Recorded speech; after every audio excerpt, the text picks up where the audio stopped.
Edo must move forward, that's where. Move forward, that's where. Backward never, yo. Man we sabi, Asue go down low, Asue. Move forward, that's where. Backward never, yo. Yo yo yo. Forward never, backward never. Asue na the man. We know. Forward never, backward never. PDP na the party. We go vote. Edo must move forward, that's where. Move forward, that's where. Backward never, yo. Man we sabi, Asue go down low, Asue. Move forward, that's where. Backward never, yo. Yo yo yo. Entertainment up notch, education and more. Asue na the man. We know. Market women go smile, youths go jolly. Asue na the man. We know. I say forward ever, backward never. Asue na the man. We know. Forward ever, backward never. PDP na the party. We go vote. Edo must move forward, that's where. Move forward, that's where. Backward never, yo. Man we sabi, Asue go down low, Asue. Move forward, that's where. Backward never, yo. We know. Power go there, salary go pay. Asue na the man. We know. Pensioners go happy, development go there. Asue na the man. We know. I say forward never, backward never. Asue na the man. We know. Forward never, backward never. PDP na the party. We go vote. Edo must move forward, that's where. Move forward, that's where. Backward never, yo. Man we sabi, Asue go down low, Asue. Move forward, that's where. Backward never, yo. We know. They call me franchise, nasty for the beat. Asue na the man. We know. Na the man. Yo, Asue na the man. Yo yo yo. We know. We know. Asue na the man. We know. We know. We know. Asue na the man. We know.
Oh no, you cannot go over it, but nobody go over you.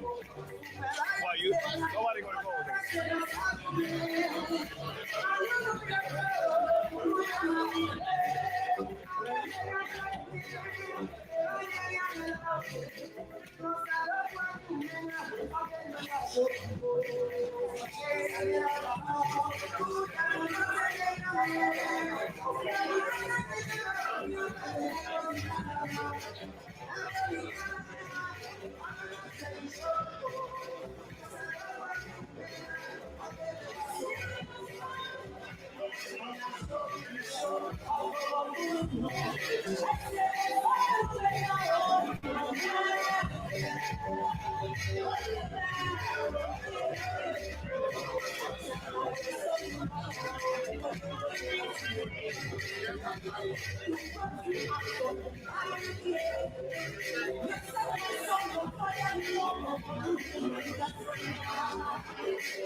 Good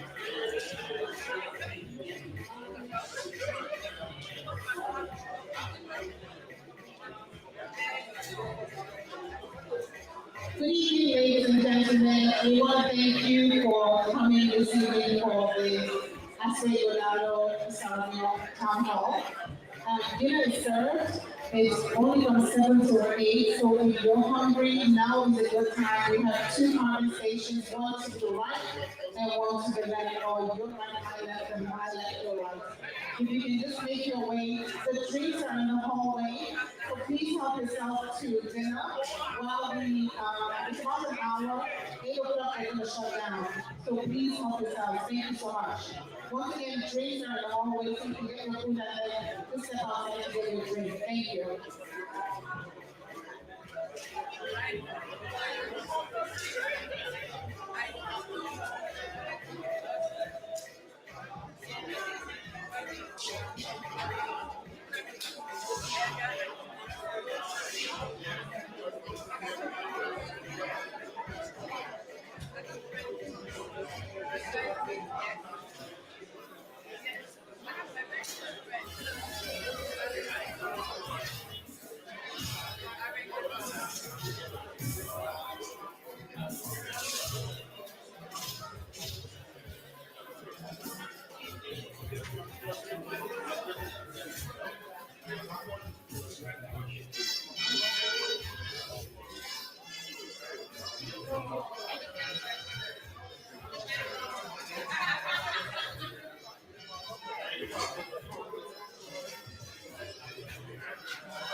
Is calling all my sons and daughters of the land. The King of the sea is marching, send the heart to the pride of the land. The founding fathers of labor, and our time to serve is now. The glory of the new reclamation.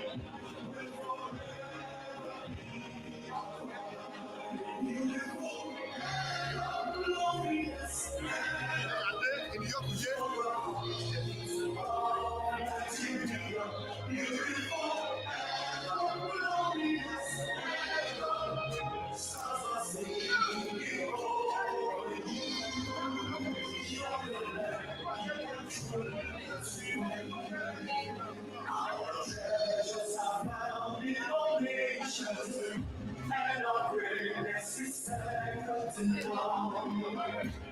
Our history forever shall be written. How our kings have endured all times. Our people culture in unity. Our hearts before the land. Culture, stories of heroes, legacies forever beautiful and glorious. Now go back. I come back. So done now. So they happy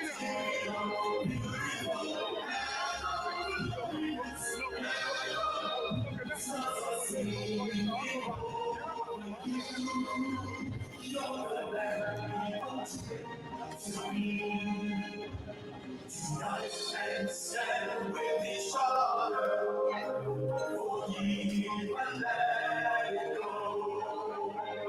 Together we can stand come one way, and your future lies in us. Teach our children to teach their children what our hearts are. Fear and love the Creator, all the earth shall be succeed. Beautiful and glorious and your heart is of Nigeria. Beautiful and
Yes, bro.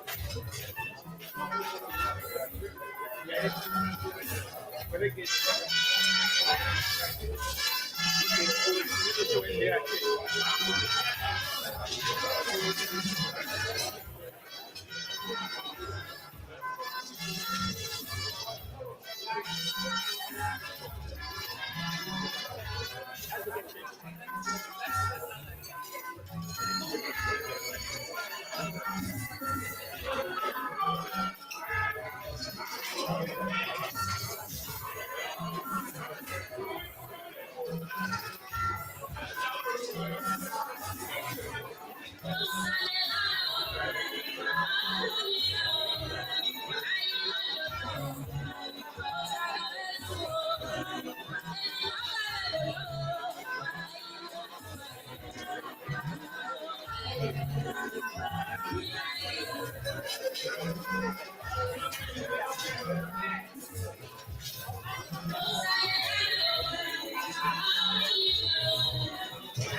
no, no. Yeah, that's right. They can put control the screen now. Ask me. If you get a major, give me for WhatsApp.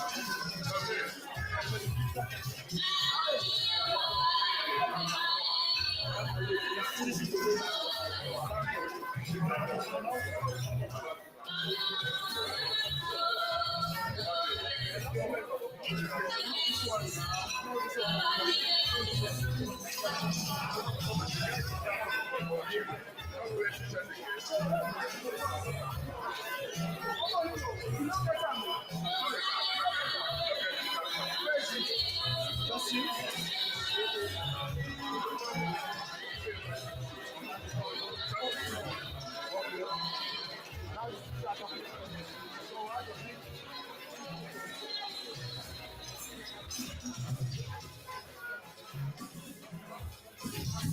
That's my organ.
We have Dr.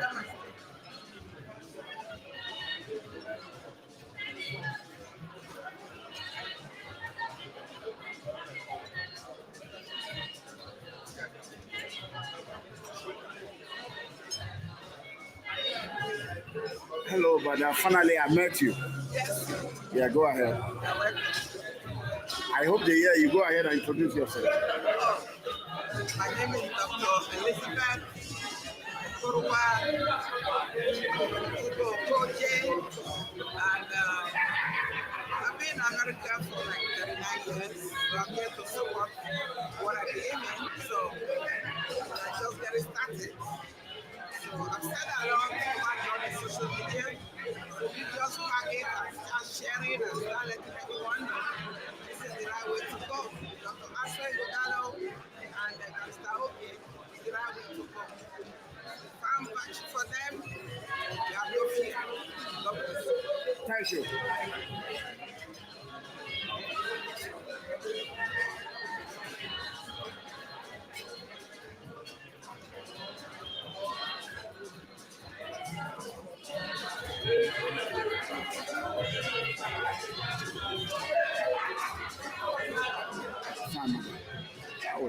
Praise God. How you doing? I heard that I can see that you're the one doing the final and the close out. And they tell you are always featuring on the platforms at home. So God bless you. Listen, sometimes you need someone to make that noise and let the people be more attentive to what's really happening. And don't stop crying. There's always something about the town crier. When you think about the town criers in the village time, or that's the job you're doing.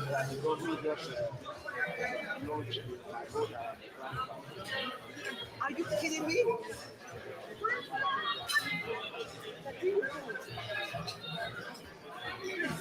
I didn't even know that is going to move you over to Jesus' name. You know, because you are doing it from the heart. It's something that moves your spirit, that moves your heart. Everyone has a role to play at some point, but they can't have the role.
Hello, ladies and gentlemen.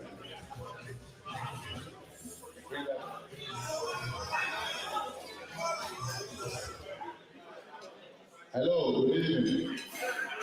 Okay, I just want to let you know that Asue is 5 minutes away. Okay, I just want to keep you guys on cue. It's 5 minutes away. And once he comes in, he'll be walking by the beautiful Edo dancers. All right, that's just cute. Thank you.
Hello, gentlemen. Our man of honor is coming in.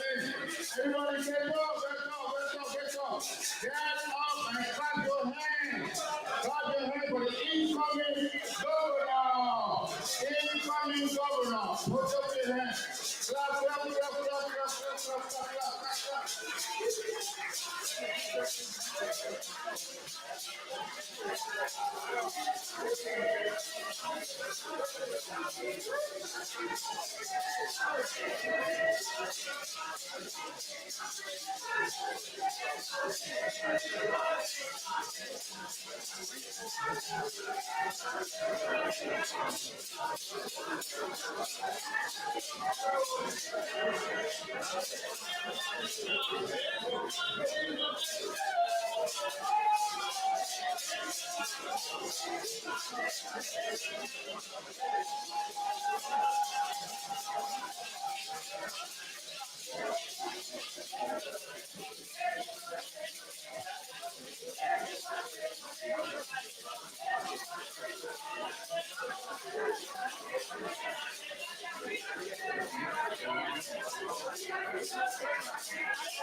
Mr. Governor, I can hear you.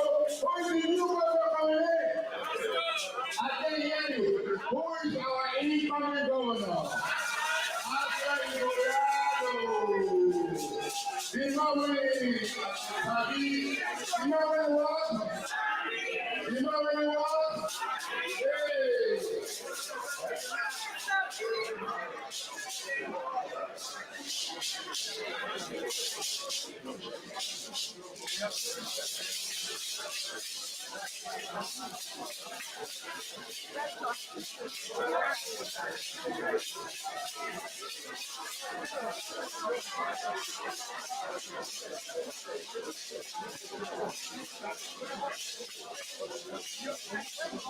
Ladies and gentlemen,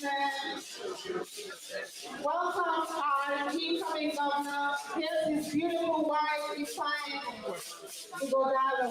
Put your hands together for Miss Ighodalo. Where you made it out.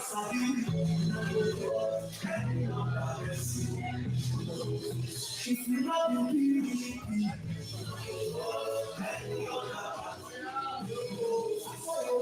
always sabi.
Ladies and gentlemen, please take your seat. Thank you very much. Please take your seat. Thank you so much. Please take your seat. Please take your seat. Thank you. Thank you.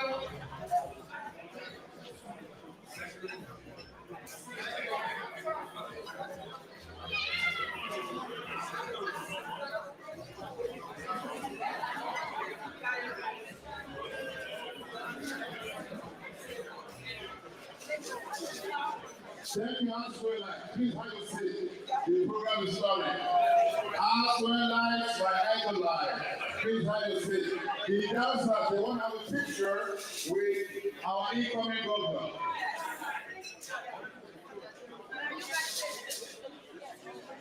Ladies and gentlemen, please, if you want some food, now is the time because they're shutting it down in 15 minutes. Please make your way to the left or to the right hand station before they shut down, please.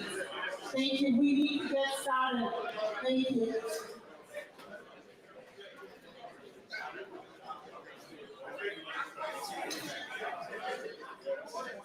Please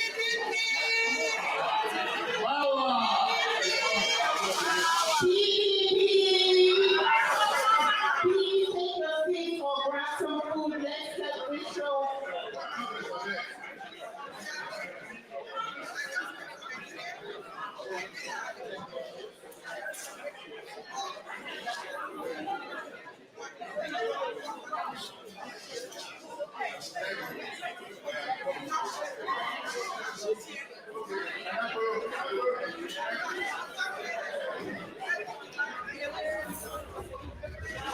Our welcome to them. I don't think it's governor.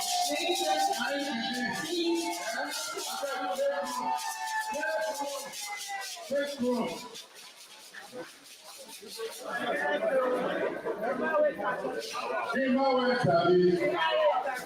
Governor. All right.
Hello, ladies and gentlemen.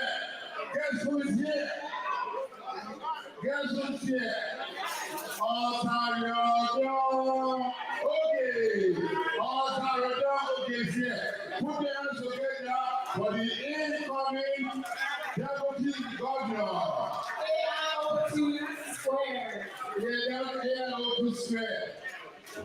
Oh yeah, Mr. DJ, give us music.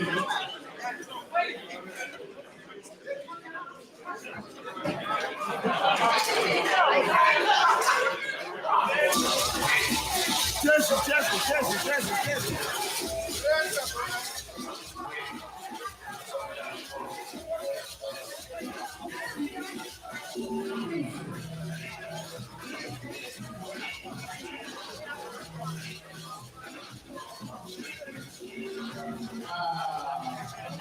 I hope you guys are happy. He's a different governor. Different deputy. Come in.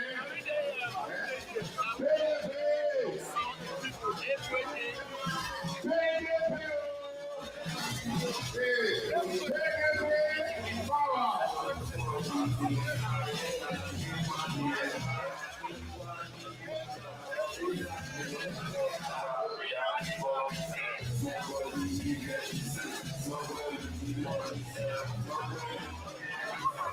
Thank you, Mr. DJ. Thank you. Ladies and gentlemen, please settle down. The night is just beginning. Settle down, respect. Settle down, please.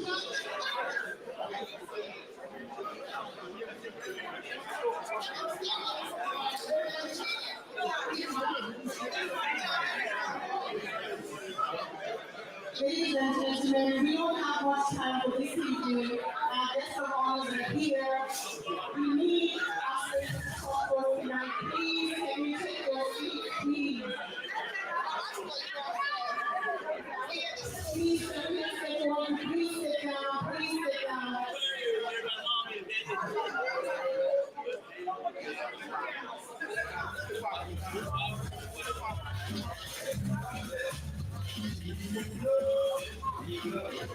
Hello, settle down.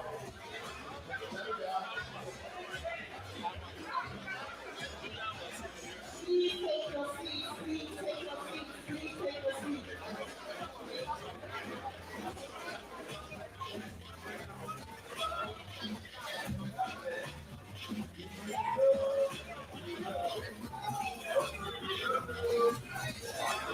No.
All right, ladies and gentlemen, Please take your seat. please take a seat. We'll start it. Please take your seat, please. We have to get started. Please take your seat, please. Take a seat, please. Thank you. I know you said thank you, but you know what? We're just beginning. Yeah. Everybody.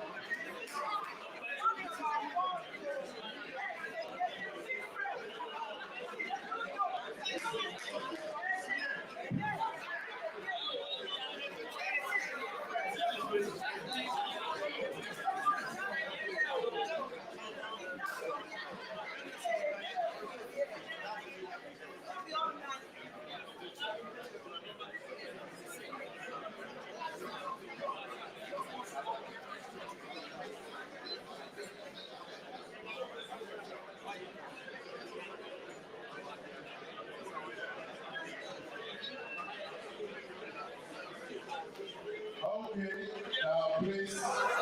please be seated, or you remain standing for the national anthem. Ladies and gentlemen, we would like everybody to please stand up to the Edo National Anthem.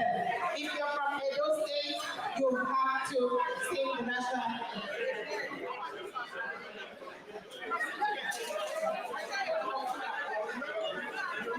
Thank you. Okay, please, can the governor be seated, please?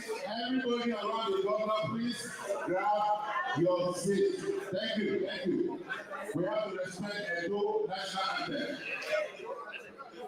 Edo National Anthem. Ladies and gentlemen, the Edo National Anthem is about to start. When you hear beautiful Edo, let your hand go like this.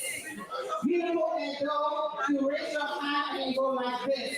Are you ready? Yes! Let's take it away. Edo Anthem.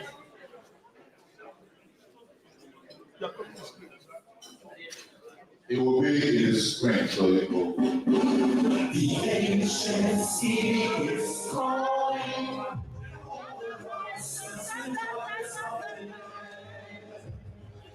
King of the sea is marching. Stand up to the pride of the land.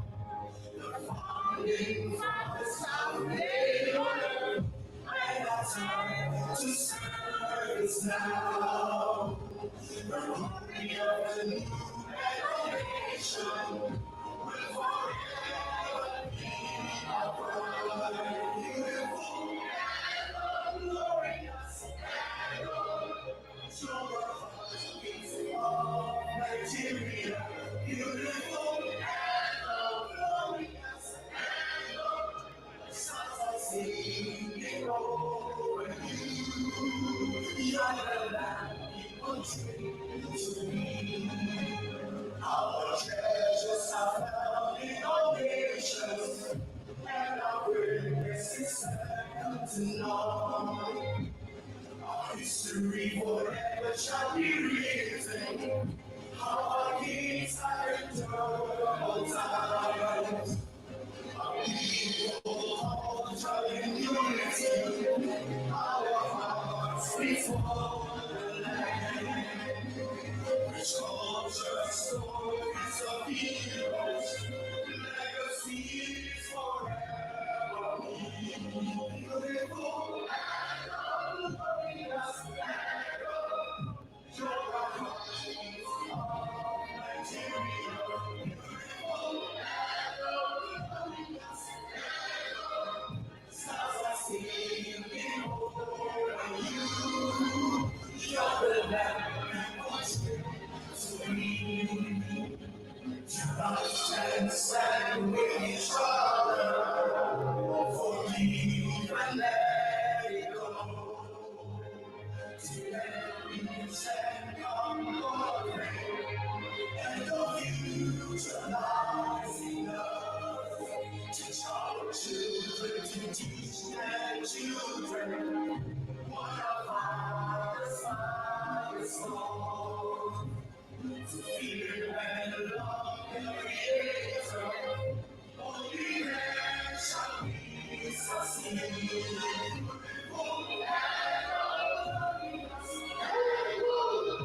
you're a promise of Nigeria, beautiful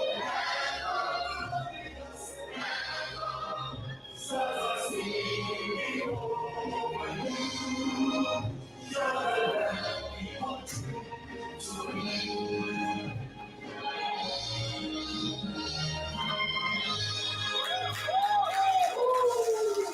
Please remain standing, please. Remain standing. We'll have the opening prayer by Pastor James Abaya. The junior brother of Owie. You told me the incoming governor is your brother's son. That's the first son right there. Put your hands together for Praise the Lord. Hallelujah. Praise the Lord. Hallelujah. I said, praise the Lord. Hallelujah. Hallelujah. We want to crown the next governor of the state.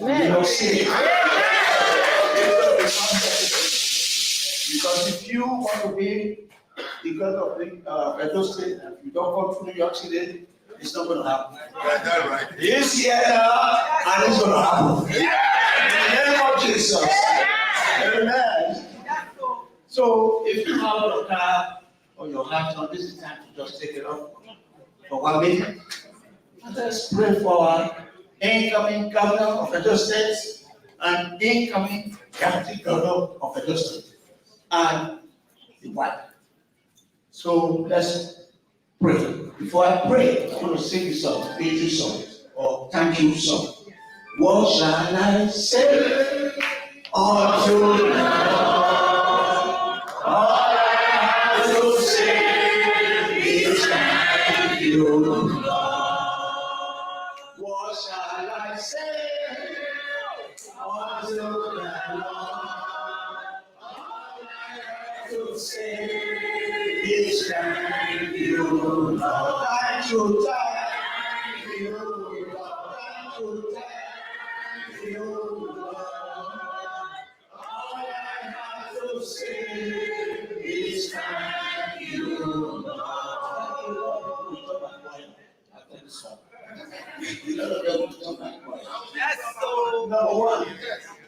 Thank you very much. So let's go ahead for prayer. Father, in the mighty name of Jesus, by the power of the Holy Spirit, by the blood of Jesus Christ of Nazareth, we come boldly before your throne of grace. Lord, we thank you because this is the day you have made. We shall rejoice and be glad in it. We thank you for your presence with us right now. We thank you for the breakthroughs that we are going to get here today. Thank you for everything that you have done for our incoming governor and the deputy. My Lord and my Father, as we are here this evening, we plead the blood of Jesus over this event. In the name of Jesus Christ of Nazareth. We lift up the incoming governor and the deputy governor and the incoming first lady of those to your holy hands. May you continue to protect them. May you continue to guide them. Don't let no weapon fashion against them to prosper. In the mighty name of Jesus. We pray that they continue to be gracious in the name of Jesus Christ. Lord, you said the word, they shall surely gather together. But not by this incoming governor and work and them. Pastor Ogie, whoever shall gather against them shall fall for your sake. In the name of Jesus Christ, may you continue to supply their needs. According to your riches in glory by Christ. I pray, oh God, let the blessings of God make them rich and add no sorrow to it. In the name of Jesus Christ of God. Let them receive word from God and go word from joy. In the name of Jesus Christ of God. My Lord and my Father, we pray that the tribes pray. Let them be saved by this campaign. In the name of Jesus Christ of God. Thank you, and ask for the people that are here. You bless this event. You bless them. Come in the name of Jesus. Thank you, Father, in the name of the Father, name of the Son, name of the Holy Spirit, and the children of God shout a thunderous. Amen. Hallelujah. Praise God. Thank you, Pastor. We can come to you. Your brother Ogie was the founding member of PDP. We recognize him. Thank you very much.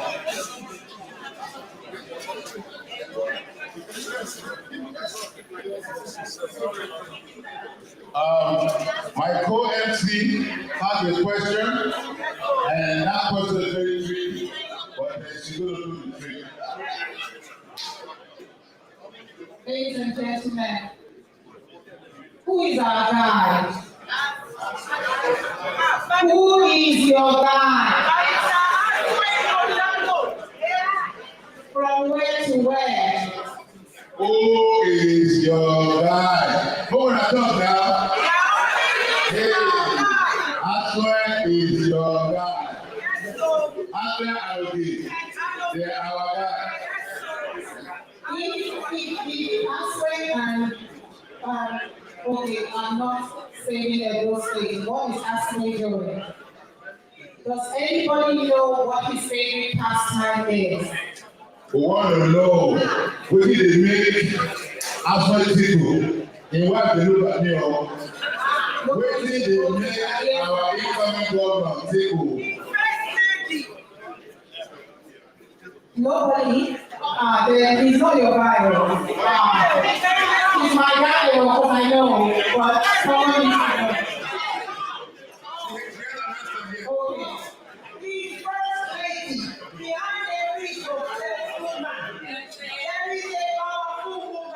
That's too easy. That is easy. That is not his favorite pastime. She is a rock.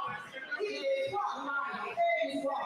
So what is his favorite pastime? Nobody. Oh yeah, now who know the pastime? Who knows the pastime? He play golf. You don't say play golf. Over. Who has seen you play golf? Can I say golf? Can I say football? Watching football. Thank you very much. Please give her a round of applause. He said, when you football is football. You are now American. We need to go back home because we're on those things. Oh, okay. So you get together. You will copy it. That will miss soccer and football.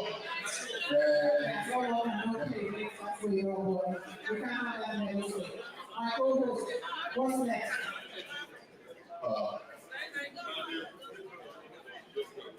Ladies and gentlemen, at this point in time, we want to call Pastor Osarodion. Sorry. Pastor Raymond Osarodion. Before I go that way, put your hands together for our deputy governor sitting next to the governor. Thank you. And this guy standing here.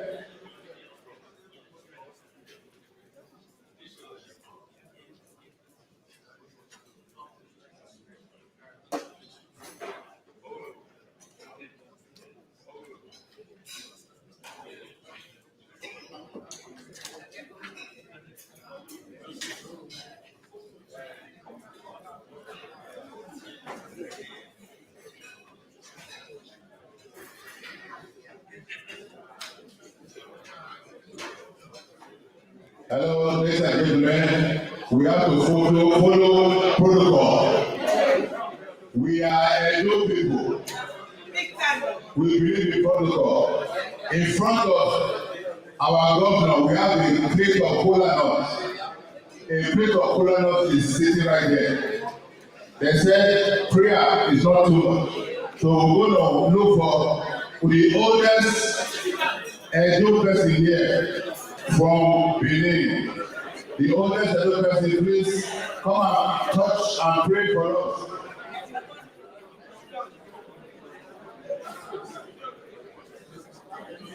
How do you know the oldest person?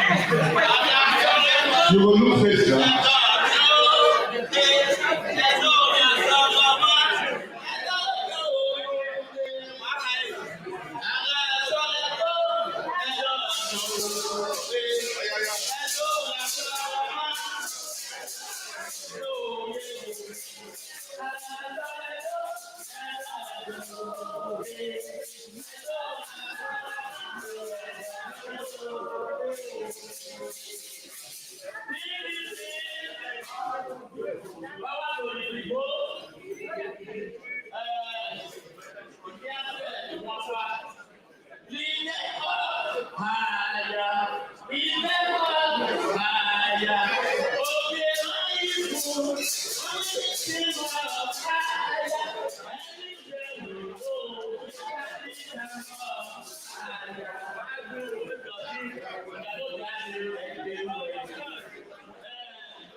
They're about to pray over the Cola House, ladies and gentlemen.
Ogie no elegbe. Ogie ọsẹ na tayi. Ogie onye. Agare ayanamo. Ayaname. Ayanamo n'okokwa. Ogie awowa lórí ọgbẹ́ wà lẹ́sùn wa. Ìgbéláwẹ̀. Wàyà lílé wàyà máa wò. Wàyí má bí dé. Wà á ọ̀gẹ́gẹ́ tí wàyà lò. Kékeré wàlí ayé ya pẹ́pẹ́ kò dáhùn wà lárí. Lọ́wọ́ ìpàlùdá wà máa gbéra lẹ́yìn gbéra. Wà á kí á pàṣẹ wà lọ́wọ́ máa. Pàṣẹ wà lọ́wọ́ náà. Òkèlè máa ń tó dáná. Ìdọ́rí mi máa nọ bàtíyá. Bàtíyá. Àjẹ́lóye. Bàtíyá bàá ìyàmì nínú o. Ọ̀kẹ́kẹ́lẹ́ ni a máa bí ègbé yẹ pẹ̀tì. Ẹ̀pẹ̀tì ní ìnáwó náà bí ègbé yìí. Kí ẹni máa ti lè kènílé ìdàlẹ́ ọ̀nà wà láwà tó bá nà tó wá. Ní ẹ̀pẹ̀tì ọ ní ayà ègbé yìí máa yẹ. Wà yàrá máa wò. Wà á kí ọmọ mi wà á kí o tó kí o sànù wà. Wà á yọ owó ẹ̀kẹ́ náà. Wà á kí kéjì náà. Bàbá àtọ́kẹ́ ó wò.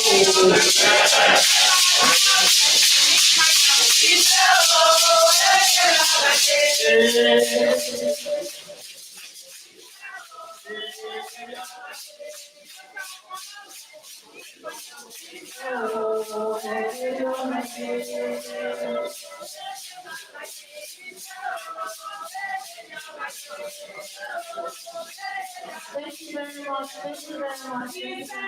Thank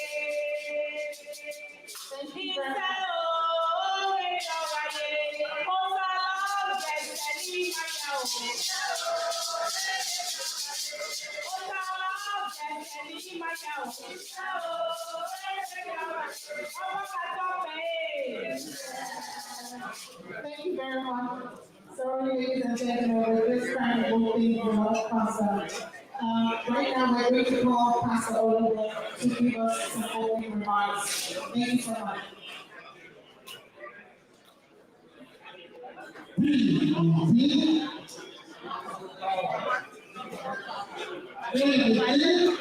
All the people, all the witness, all the youth, all the people.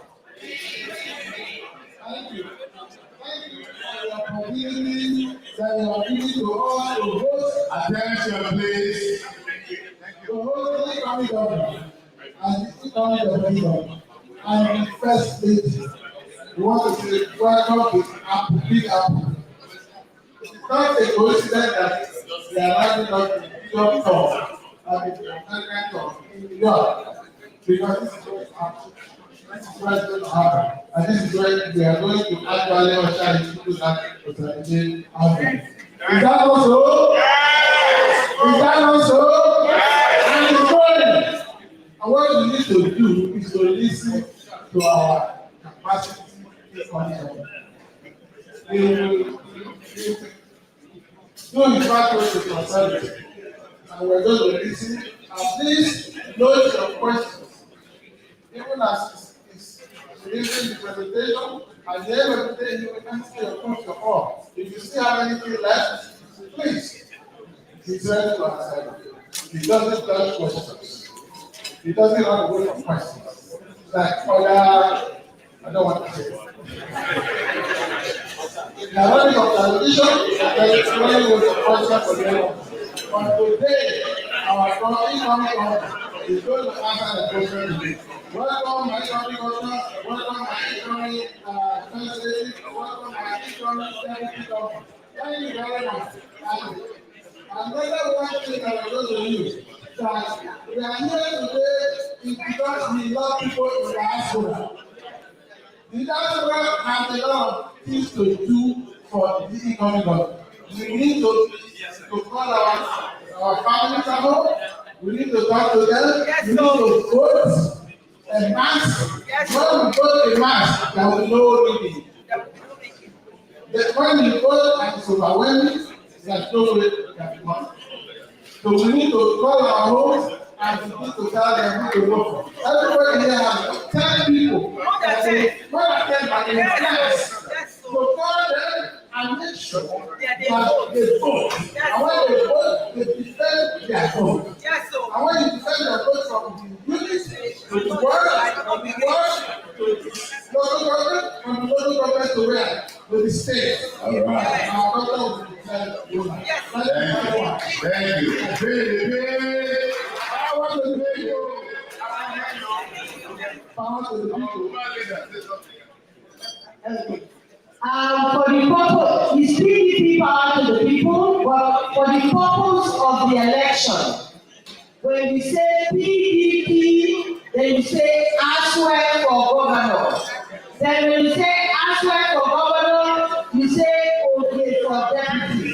Then when you say Ogie for deputy, then you go Dua. So PDP.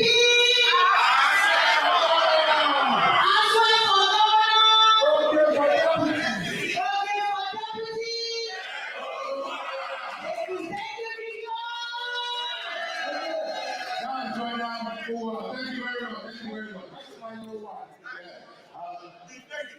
I'm going to call, I call this guy go sleep. He lives in Manchester from UK.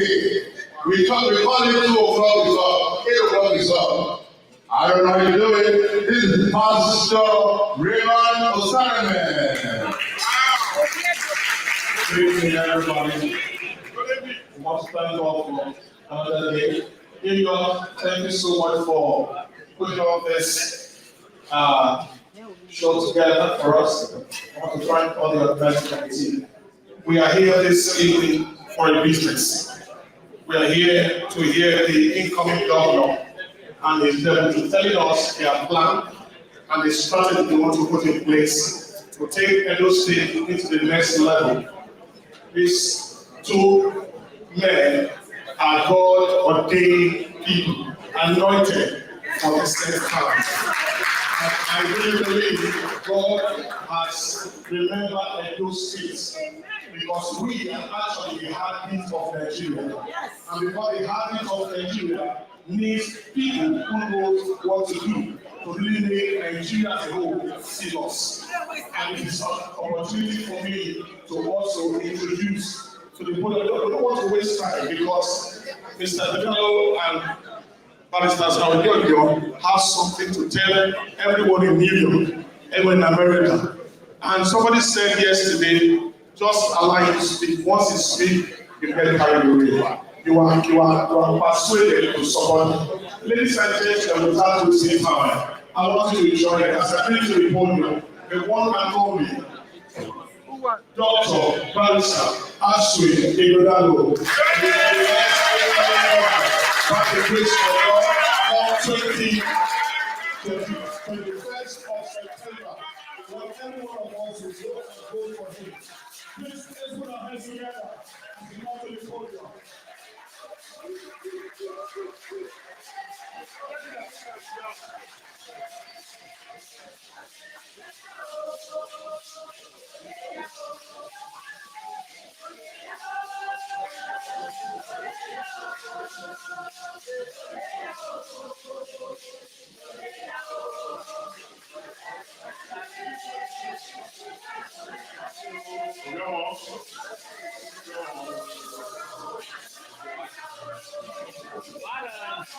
Please stay. Thank you very much. Yeah, cameraman, come on.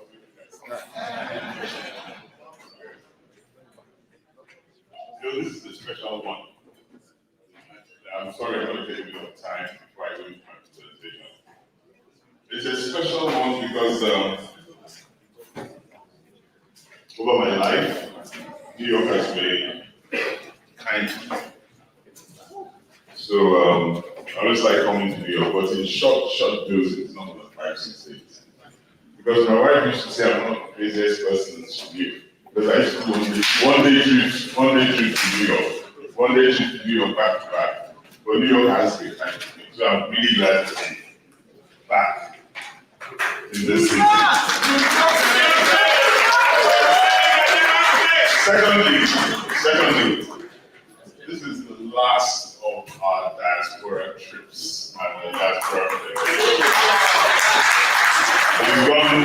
we've gone through Italy, we've gone through Germany, we've gone through the UK, we've gone over Europe, and then we came to the United States. But let me start by asking my brothers and sisters in Boston, I tell them I'm really sorry. Because, for some of you and I really gnashed our teeth to accommodate Boston and Toronto. But I know my sister, my wife wanted to go to Maryland, but we were looking at Boston and Toronto first, and we really wanted to make it. And then some guys wanted us to come to Chicago too. But honestly, if you guys know what's waiting for us in Lagos and Benin and Abuja, you will release us to go after the day. We have 35 days to the election, and there are going to be 35 truly tough days. We still have a lot of ground to cover. We started the word to word second time round, word to word campaign, second time round, and then we had to suspend it for a few days because there was this national protest. So we're going to restart that, and we still have to cover. We've done about 40 words now. We've done about 40, so we still have about 150 all to go. So that means not sleeping for the next 30 days. So please forgive us. I saw a few guys from Boston here, please forgive us, and ask the guys in Boston to forgive us. And the guys from Toronto, please ask them to forgive us. And when we're in office, we'll come back and say hello. Okay? All right. But it's truly, and we're both truly happy to be here. Because all great things, or many great things happen in this city. So we're truly happy to be here. And we thank you all for coming.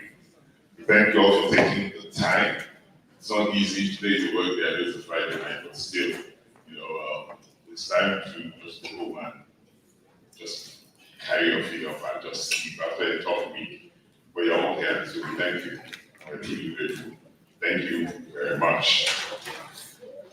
I'd like to thank especially a few people who worked tirelessly. They worked extremely hard, very hard to make this happen.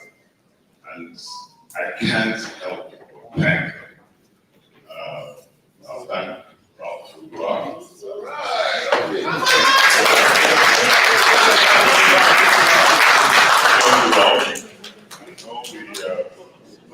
Long time calls. Thank you. Sure I got it.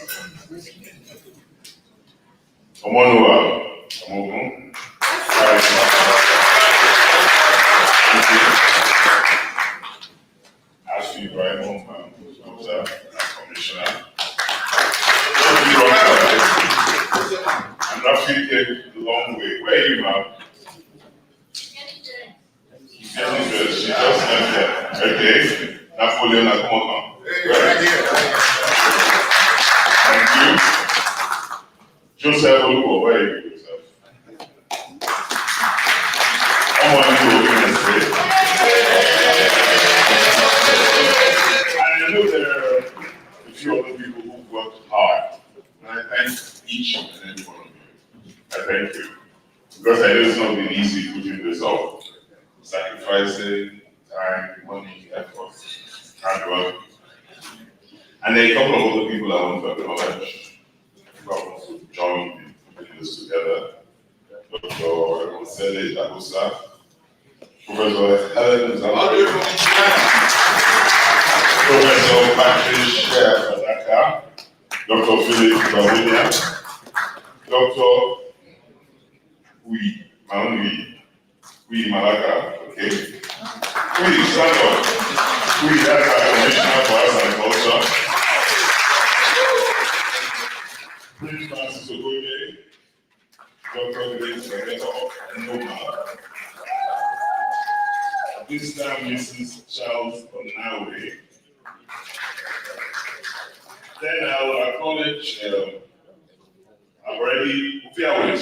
Ubiawe. I'd like to acknowledge our commissioners that are here, officials of state government. I'm learning protocol. I hope I get good at it.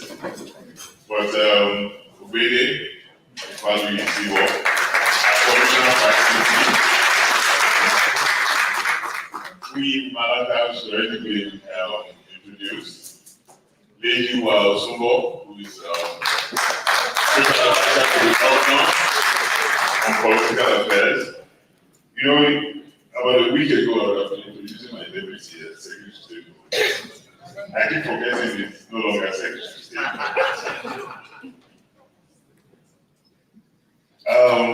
Okay. There are a couple of other people, Dr. Lizzie Ojuko, Mr. Chair, Prince Semi Erio,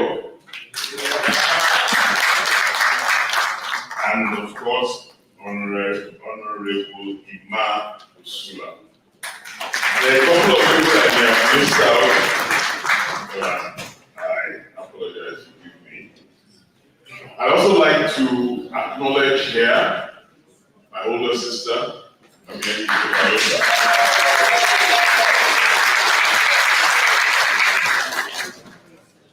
big brother, Senator Ehide Zamere.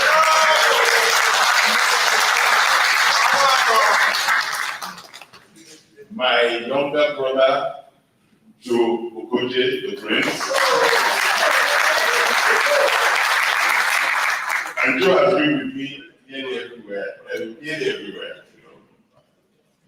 And now, I said this somewhere yesterday, was it yesterday or the first day? Sometimes I get confused, you know.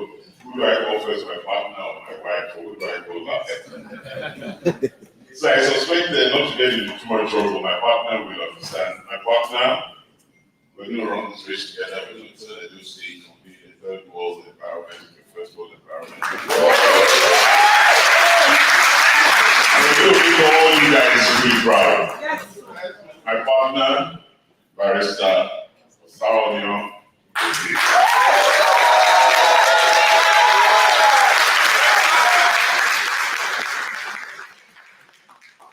And my wife. I thank her very much. My wife, very much.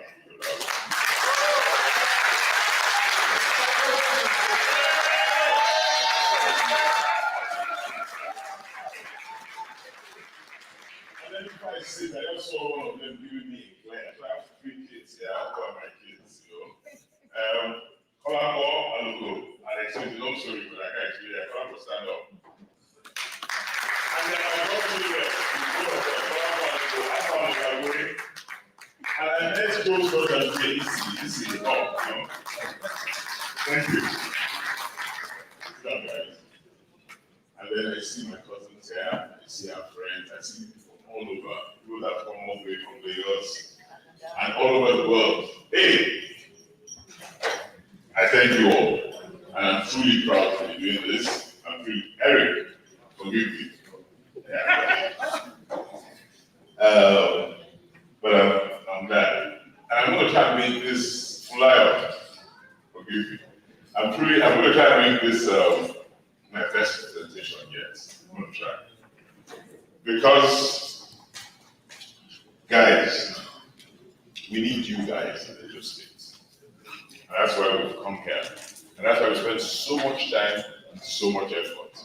We truly need you guys in the States. We need you guys to help us turn the state around. We need you guys to come back on holiday. Like I said, I think it was in Atlanta or Houston. If you come back on holiday twice a year and you spend $2,000, not in Lagos, come to Benin and go home. And you spend $2,000 each time. That is a significant difference to our economy. Significant. Not miles difference, significant difference. Then if you bring a friend, or you encourage friends to come as tourists, then imagine investing, not just building a house, but truly investing in investment opportunities that I'll talk about. The whole economy of Edo State changes.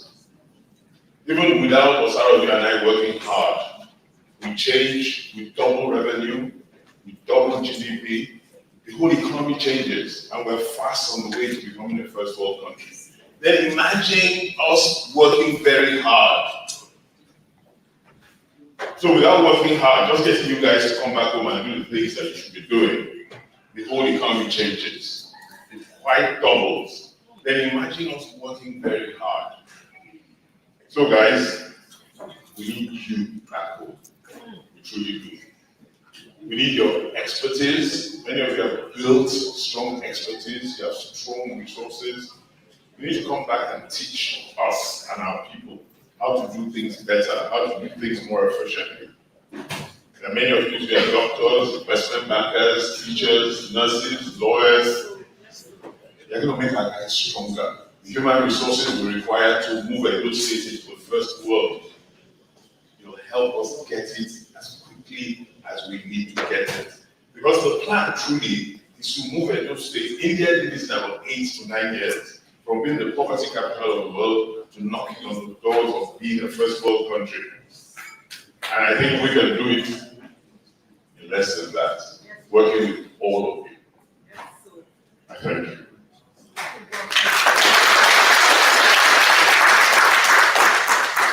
We, Edo people, we're proud people.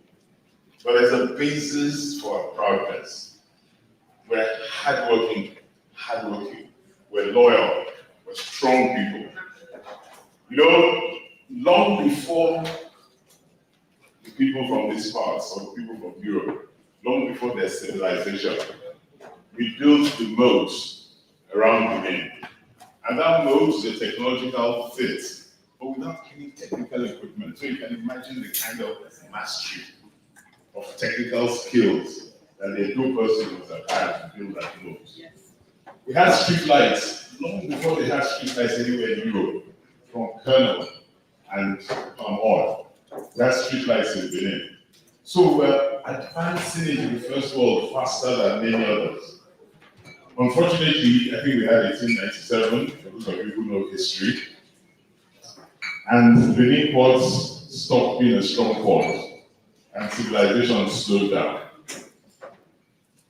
But that wasn't enough reason for those states to fall into the line of the rest of Nigeria, and for a country that has been blessed with oil since 1956 to still be a third world country, when we've had revenues that have built us 7 Dubais. But we're still a third world country. And Edo State is part of that third world country. But we, Edos, are strong people, strong-willed. We, Edos, were technologically gifted people. We, Edos, were creative people. So why are we still part of a system that keeps us in the third world when we, Edos, can move Nigeria into the first world by first moving ourselves into the first world and pulling up other peers in the first world, and then pulling Nigeria into the first world? We're great people. And I think if you look at all the resources we have in Edo State, it's this time that Edo State stepped up and moved into the first world. And I like this slide particularly because it epitomizes greatness of Edo people. And there are many more Edo people that are greater than some of these people, but it just epitomizes. To the left, probably the greatest parliamentarian this country has ever known, he moved the first motion for the independence of Nigeria. Many of you know Charlie Poppy. My daughter taught me about Charlie Poppy and Victor Sidney and Rima there. And then there's Professor Tiami Ubelo-Sage, one of the finest gynecologists the world has ever seen. And of course, there are Mopai, a great artist. For those of you who remember Festival 77, you know Mopai was the mind and soul of Festival 77. And many of you know I Mopai, he epitomizes just a generation. Many greater than him, but he epitomizes a generation. And there's Victor. Victor is one of the greatest artists of his time. But when he first started, he was a simple country boy. But today, Victor is, you can't talk to Victor anyhow. If he paints for you, you'll pay millions. And then Osara Melokolo, she's our girl in the White House. She makes me proud. She's from the Ogie, If you're from the Ogie, yes, please make some noise.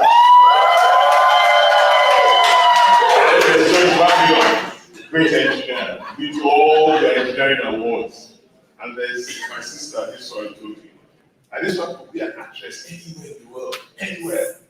And then for those of you who like kickboxing, Kamaru, Usman. But I just bring up all these folks just to tell you the greatness that resides in Edo land and Edo State. They just epitomize it. And I keep wondering what has happened to us. What has happened to all of this greatness? But Nigeria has happened to us. Yes. And I think what we need to do is that Edo State must now happen to Nigeria. So that Edo State carries Nigeria from where it is up and lifts our soul to where Nigeria should be. A country that is blessed with so much human resources, mineral resources, all sorts of natural resources and strength. But if we look at Nigeria today, painfully, where are we? We talk about food inflation in Nigeria being at 40%. I was reading Financial Times yesterday and somebody said inflation in the UK had gone up 2%. And they wanted to kill a few people. And I smiled. But true food inflation in Nigeria is way above 40%. Way above 40%. For those who go into the market in Nigeria pretty often, you will know that food inflation in Nigeria is closer to 200%. There are lots of reasons. People can't go to the farms again, so no food. Input costs very high, so no food. People can't farm properly anymore, so no food. But I saw 3 tomatoes in Ogie market, it took 800 naira. So the people in Ogie and the people in those areas, they don't even eat tomato soup anymore. What they do, they bring carrots and cucumber and they put one pepper inside so that it's red. And that's the kind of soup people eat these days. None of us grew up eating that kind of soup. None of us did. So, inflation, general inflation, they say is about 34%. That's not true. It's closer to about 90%. Our poverty rate in Nigeria is 72%. That's really bad. Exchange rate, $1 to 1,600, 1,660. I don't really know what it is today. When I prepared this slides a week ago, it changes so rapidly. But like I tell people, there was a time that if I took 500 naira to the bank, I got $1,000. And a few of us here who remember that time. A few of us, many don't. Many think it's a lie or it's a pipe dream. But I walked into Union Bank with 500 naira. I came out of Union Bank with $987. That's a long time ago. Long time ago. We have 18.3 million children out of school in Nigeria. Luckily, Edo State probably has the lowest number or lowest fraction of those numbers. But how can we in 2024, with the kind of resources and riches we have, still have nearly 20 million people not going to school, 20 million children? Nigeria has, out of 10 mothers that go to have babies, 3 of them who die are Nigerians. We are ranked 145 out of 180 countries on the corruption index. We still have 60% of our kids dying ages 0 to 5. And we are a poor country, despite the resources that we have. So what are we going to do about this? Edo State has started a remarkable revolution in the last 7.5 to 8 years. So if we look at the figures in Edo State, 8 years ago, our revenue earning, our IGR, that's internally generated revenue, was 24 billion. At the end of December last year, it's 65. Right now, if you look at the averages going to the end of this year, we probably will get to about 80, 55. That's remarkable. So what are the things that are happening in Edo State in that period? What are the things that moved the needle for us in Edo State? There's a lot of work done on the public service.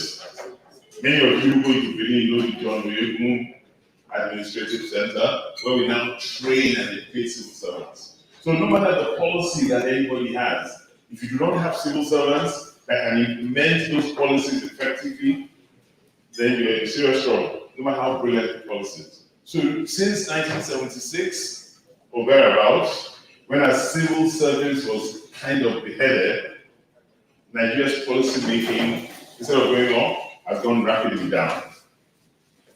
So Governor Obaseki, as the governor of Edo State, fully realized that to be able to do anything effective and concrete in that state, he needed to rebuild the civil service. So we have a rebuilt civil service, and it's probably the best civil service in Nigeria today. In 2016, Edo State in primary education was ranked probably number 29 out of 26 states. Today, the needle has moved because we've now started effective training. We've now started effective training of our teachers, so those who teach our children know how to teach. There was a time about 2014, I remember, when the governor at that time was trying to talk to teachers, and the teachers couldn't spell. A teacher in the primary school couldn't count 1 to 10. But all that has changed in Edo State today. So the teachers have been trained, the teachers are taught, the curriculum is first class, the teachers use tabs, the students use tabs. And so we've moved the needle. So we're probably now number 2 in Nigeria in primary education. And we've moved up to secondary. And the 2 tertiary universities we have, there's a problem with one, but the government is reworking it to move them right off the scale to where they used to be. Our polytechnics and vocational schools have been restarted, they've been re-engineered, we've brought in proper tutors, proper educators, so that we have a gap to fill. The gap that ensures that when we bring in businesses, the businesses we intend to bring to create jobs in Edo State, we will have the caliber and character and capacity of staff to staff those businesses. Because when people choose to site businesses, they go to where not just the raw materials of the market is, they also go to where they know they can find people that can work in those businesses. So we increase the capacity of our vocational schools. And the attractiveness of the environment, or the increasing attractiveness of the environment, has brought capital into that country that's close into the state that's close to $5.6 billion. In that period, Rushiomo power plants came in, Azura came in. I was talking to Joe, who was one of the conceptors of the palm revolution, the palm program in the state, the oil palm program in the state. We've had new investments in oil palm about $2 billion in the last 8 years. Many of you who recollect know that in the early years, Nigeria was number 2 palm producer in the world. All of a sudden, when we found oil, everybody drifted away from palm produce. Now we've seen the consequences of that drift. And in Edo State, we're working hard and pulling up to ensure that we pull the country back to its pride of place as a palm producer. So the Edo State is number 1 palm producer in the country today, and hopefully Nigeria will get back to being one of the top 2 palm producers in the world. And today, palm oil is, I think, I would say more profitable, I would say more valuable than crude oil today. Because of the things palm oil can earn for you and the things palm oil can do for you. And in the same vein, in the place where we plant palm, we can plant rubber. Edo State used to be the top rubber producer in Nigeria, one of the top rubber producers in Africa. But that also went down. So today it's being revitalized. And thankfully in the world, synthetic rubber is moving away, we're moving back to real rubber. So that puts Edo State in a flying place. Not just that, if you look on the Nigerian Stock Exchange, the 2 most profitable companies on the Nigerian Stock Exchange are Fresco and Kumu, both companies in Edo State. Top farm producers, and planting rubber and exporting rubber. So Edo State is set to take off. In the last 6-7 years, Edo State has laid over 2,000 kilometers of fiber optic cables. So you can be anywhere in Edo State and you can interact anywhere in the world. And we've reduced the overall cost of governance. If you can't use a laptop effectively, you can't work in Edo State. Paperless, no paper. So what that has done is that it's reduced the cost of government and governance, and it's raised transparency, and it's raised efficiency and effectiveness of government. So, and there's no other state in the country that's fully digitalized. So when it was time to pay increased salary, Edo State could afford to pay, because Edo State had cut the cost of governance significantly. So when the federal government couldn't pay, and even state governments that were said to be richer than Edo State couldn't pay, Edo State very easily paid 70,000. And the government at the time said it would match any other state that pays more than 70,000. You know? So that was an incredible feat. And in Edo State, every 26th of every month, salaries are paid. Everybody gets pensioners, you know, sometimes it doesn't appear as if this is important because it's a natural thing. Because some people who live here is wondering what this guy is talking about.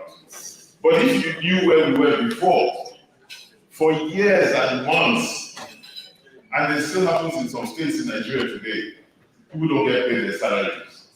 Governments owe backlog of salaries, 10 months, 12 months, 30 years of non-payment of pensions. That has been cleared in the Edo State. So, like I said, for those of you who live there, you know, it looks like something that, you know, something strange. What is this guy talking about? Isn't that the natural order of things? Unfortunately, in Nigeria, it hasn't been the natural order of things. So Edo State is set to take off. Edo State prides itself as getting ready to take off. A lot of the strong foundational work has been done. And so now, we want to increase the quality of life of our people. What's the role of the government?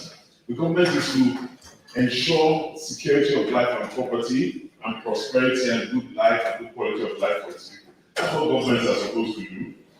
And I'm sure that's why some of you are thinking, this guy is talking about something that's natural, that should be taken as a matter of course. Unfortunately, in Nigeria, in the last 70 years, those things haven't been taken as a matter of course. I started my presentation by appealing to you, my brothers and sisters in the diaspora, and I think Ogie and myself want to take it one step further, and we want to make a promise to you. We want to make a promise to you that we will strengthen our ties and our relationship with you. We will ensure that we create an environment where you guys can come home, not just on holiday, but come home to invest. I don't like saying this very much, but I say it. You guys don't want to stay here and end up in old people's homes, do you? Nobody wants to end up in old people's homes. Okay? So you need to be selfish. Selfish to yourselves in the way in which you come back home to make home good enough for you to be able to come back home when you choose to. So when you get to about 70 years old or something, you spend 6 years there, 6 months there, 6 months here. Okay? Retirement money, you go collect them. So guys, I seriously and strongly think you guys should think about this coming back home. And that's why we are making this promise. We'll make Edo State safe. We will make Edo State safe. That's our promise to you. Now, if we make Edo State safe, you guys need to promise us that you come back home. And you come back home with your dollars. You leave your dollars here and come back home. So we have a deal. I didn't hear you well? Yes. So we have a deal. Not strongly enough, man. Yeah, the lions and tigers are gone. A second, someone was asking, are you sure? We're sure. Very sure. That's why also when I get to the end of the presentation, I'm talking about the kind of support I'm looking for from you guys. You understand? That means that you guys have to vote for us on the 21st of April. Those of you that have PVCs, and those of you who don't have an here, you have to make sure you're talking very strongly to everybody back home that they need to vote for us. That's how they're going to get rid of the lions and the tigers permanently. Okay. The second covenant that I want us to have, because I want all of you to be investors in that state, is that we'll create an enabling environment for you to come and invest, and the returns you will make will be much more than anything you can ever make here, even when we consider currency devaluation. We're going to hedge against currency devaluation. And I'm going to make sure that you invest in rubber, you invest in palm, you invest in cocoa, you invest in mineral production, you make much money that you can never make there. Or you invest in houses. So that's the second covenant and promise we're making with you guys. And that's why we've come this way to talk to you guys. That's why we've been all over Europe to talk to our brothers and sisters in Europe. And if you guys are not the first to step into the States, when we make the States and create an enabling environment, who will come? Because the state requires investments from third parties, the state is not sufficiently rich today to meet its infrastructure needs. So it requires investment from third parties. But there are no third parties amongst us. We're one. We're children of the same parents. And we really need to come out and do good for home. You're looking at me. I'm dead serious. So that's our second covenant. But I know that to do this, we need to create an environment for you guys that you are kind of used to. On the first day, it may not be exactly the same. But we're going to work hard to create that environment. Each time I drove from the airport to my hotel, whether it was in Atlanta or Houston or New York here, as old and secret that New York can be sometimes, I looked at the roads and I wondered why our own roads couldn't be like this. But there was a time in our history when we had roads that were nearly or as good. So what happened over the years? There's still a road that I pass through occasionally, or I used to pass through occasionally before I moved to the full time. The road from Ijebu to Ibadan. That road was built about 70 years ago, and that road still stands strong, like any other road in the world. And I looked at the way the roads were built here. Their drainage systems, those roads never flood. Those roads, never have craters. They're well built, they're strong, the asphalt level is world standard. I keep wondering why our own engineers, our own contractors don't do that way.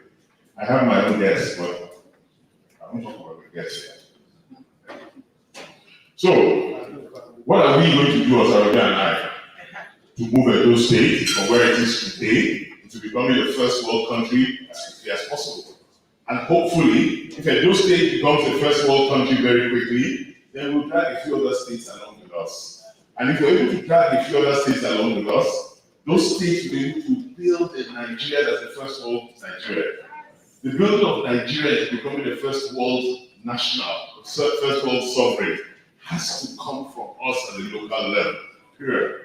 I've looked at the dynamics and the economics of Nigeria and the social systems and the religious systems. That building of Nigeria must come from the states. It must be from the ground up.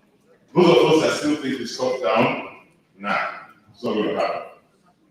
So what are we going to do to change the narrative? We're going to make sure we get security right.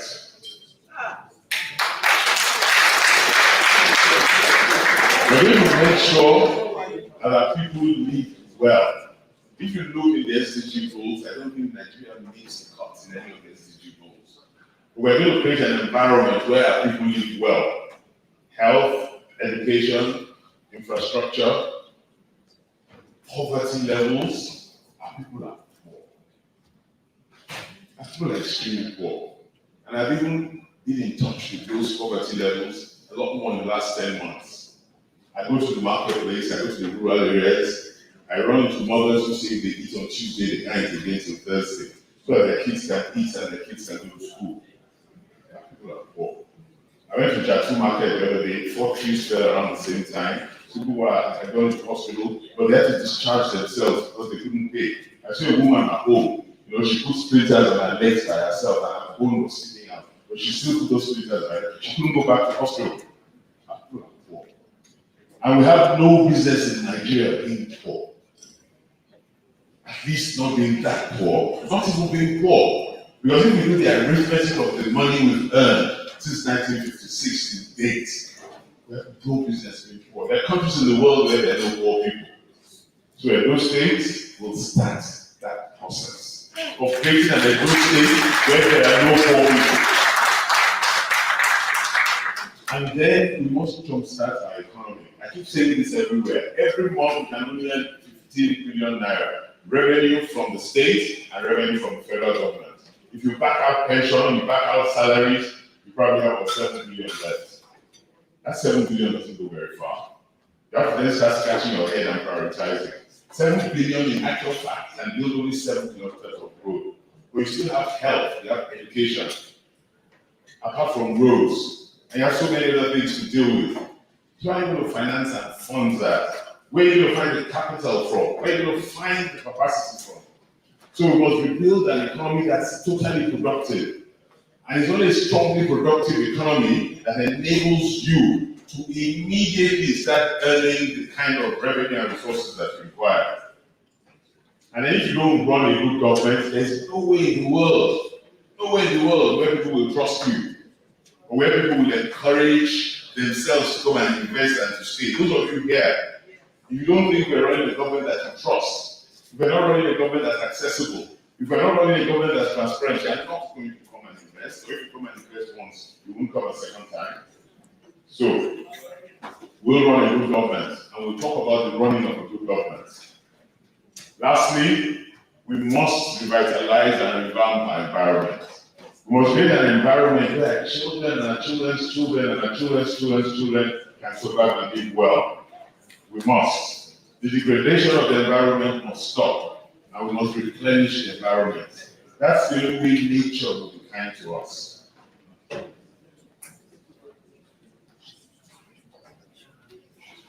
Edo State has tried on the security front. 8 years ago, I'm sure many of you never came home. Now I think some of you come home sometimes. Yes. But many of you come home and don't stay too long. So we want to create an environment where you guys come home and stay very long. And I said, I need an environment where you guys spend at least $2,000 to $3,000 each time you come home. And I know what impact that would have on the economy of the states. So what are the things that we must do to ensure that we improve the security of the state? You know, we're in the first world environment. If I describe a couple of things to you now, you'll find it surprising. But can you imagine a situation where 50 girls are kidnapped, 50, and nobody knows where they took them to? I don't see how that can happen in this environment. That anybody will go to a school, take 50 children, and won't know where they are, won't know how or where to find them. So we must improve technology. We must improve security technology. And to improve security technology, we must find resources to improve security technology. So we have what we call a security trust fund. So we must heighten that security trust fund so that we can make enough money, find enough money to be able to invest in the technology that ensure that we have the right kind of security. We must buy equipment for our security services. We must train them. One of the anomalies of our constitution is that the government is called the chief security officer. But that chief security officer, unfortunately, doesn't control troops. So we must find a way where we can all work to ensure that the troops and the security personnel that are in the states work in symbiotic goodness with the government and have the resources and the equipment to be able to track down people that cause harm and people that are dangerous to society. The 5 entry points into the state must be clear and clean. We must ensure that we are secure through that state so that people like you can come home more often, so that investors can come home and invest. Part of our security would be to restore our values. And I'll spend a few minutes talking about that at the end of this, more restore our values. Why do we have kids that do the bad things that they do, or even adults? That's because we've lost all value, all sense of value from the home. Kids are not being trained as strongly as they used to be. So people are not strong on value as they used to be. There's another side to detecting crime, which is enforcing law and order. One of the problems we have in Nigeria very strongly is that people get away with all sorts of crime. You know, nobody gets punished. There's nothing we call consequence management. It doesn't happen in every state. It doesn't happen in Nigeria. People get away with different things. So we'll strengthen our Ministry of Justice. Our Department of Public Prosecution will make it stronger. So if you commit an offense, you must pay for that offense. When people know that if they commit an offense, they must pay for the offense, people will be careful the way they commit offenses. So we must have consequence management at the highest level possible.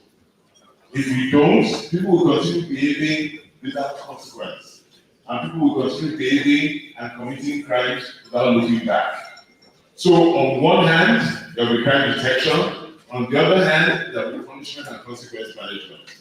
But we must secure Edo State. Regardless what's happening around us in Nigeria, we must and we will and we shall secure Edo State.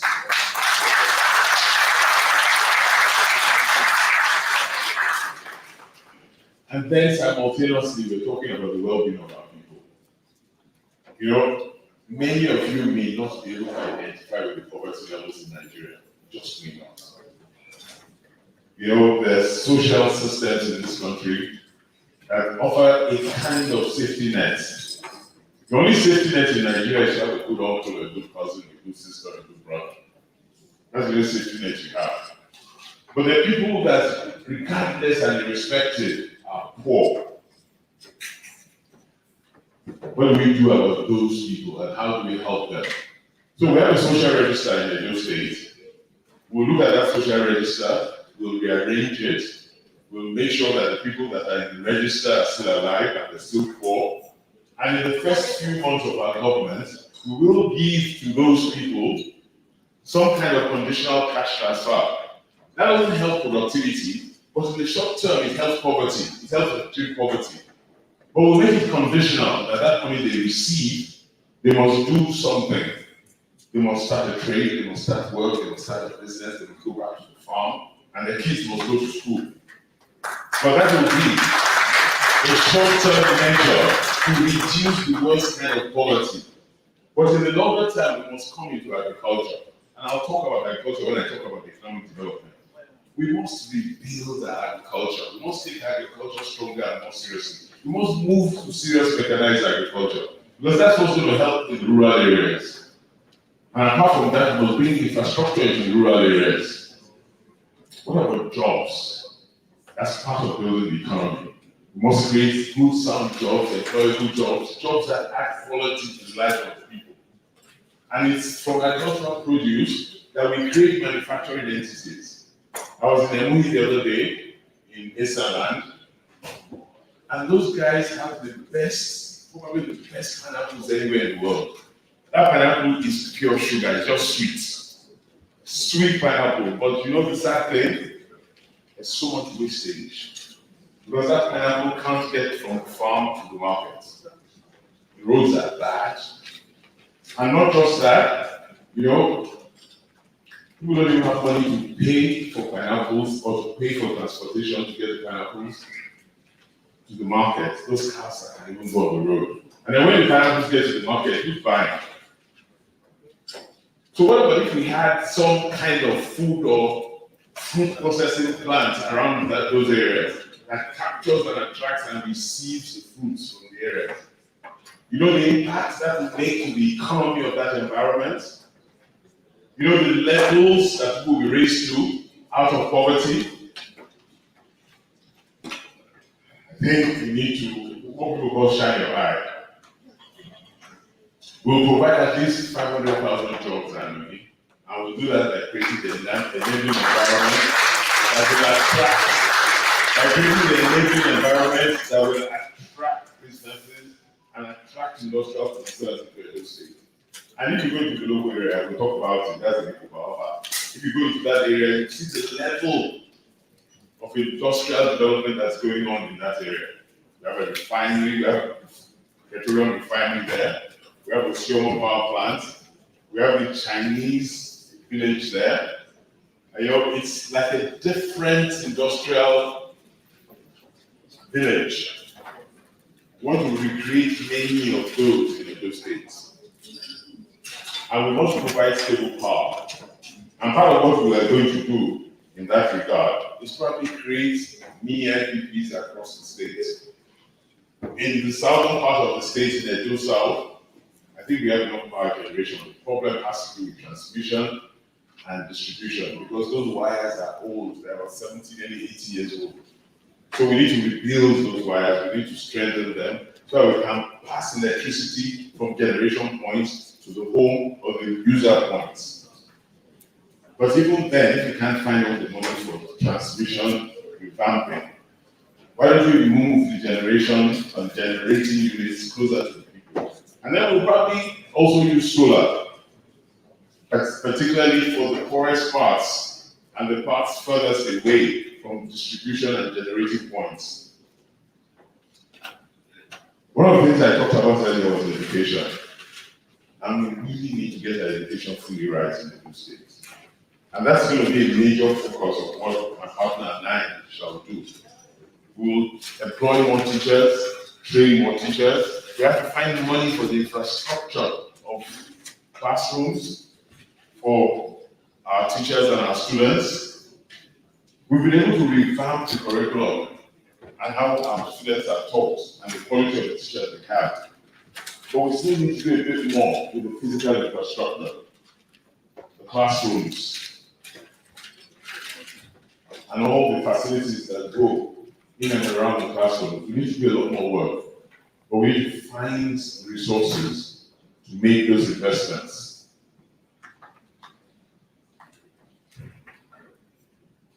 Our women and our youth. A few days ago, we had the International Youth Day, and we made a commitment that we're going to support our youth, support them in the creatives, support their technology. Many of them have technological skills that are beyond compare. We can stay in Benin and provide technological service or technology service to different parts of the world. Guys are in India, and they're the ones that we talk on the phone and banks and phone other places. Why can't we do better in Nigeria? We can. We have technology hubs that are training our youth. We'll do a lot more around the central districts of the state. Many of our youth are so technologically savvy. It's incredible. It's truly incredible. But what are we going to do to ensure that we support them? Are we going to find financing for them? Are we going to help them with the trainings that they require? So we will support the youth, the creatives. Many of them are into all sorts of creative. Somebody asked me a question, I think it was in Houston the other day, and everybody in the room wanted to take his head off. Because he was talking about youths in a way that I didn't suggest he knew the capacity of our youths in those states and our youths in Nigeria. So that's why we have people like Shani Pope and Rima, and all of those are great youths. And we have Victor Osimhen in football. So the sports, apart from the creative, but we must support our youth in every way possible. And our women, no, in our government, it's going to be fully inclusive, totally. I keep telling you that you have no business tying one hand behind your back, not taking full advantage of the women in the environment. And we will take full advantage of our women. We'll have a fully inclusive government, and we'll tap on the capabilities and skills and loyalties and strengths of our women. And your work. I talk for yourself again. So we'll have a fully inclusive government. What about our health sector?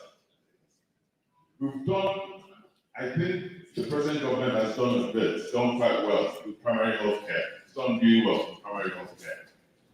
And I noticed a few months ago, they started the telemedicine thing, being able to diagnose and look at patients by doctors out here in the diaspora, looking at our patients, even in the villages, because I told you we've laid our Wi-Fi cables, but we need to do a lot more. When I told somebody a few months ago, and I think I was talking also in a gathering such as this, and I said, Edo State can become a medical tourism state.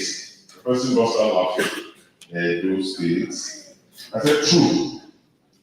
And if you guys look at the Benin axis, the Benin era axis, the hospitals that we have there, what we need to do is revamp those hospitals and attract some of you back home to work in those hospitals.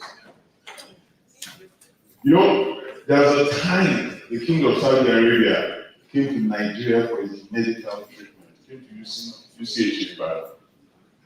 So see how far we've fallen from that time to now.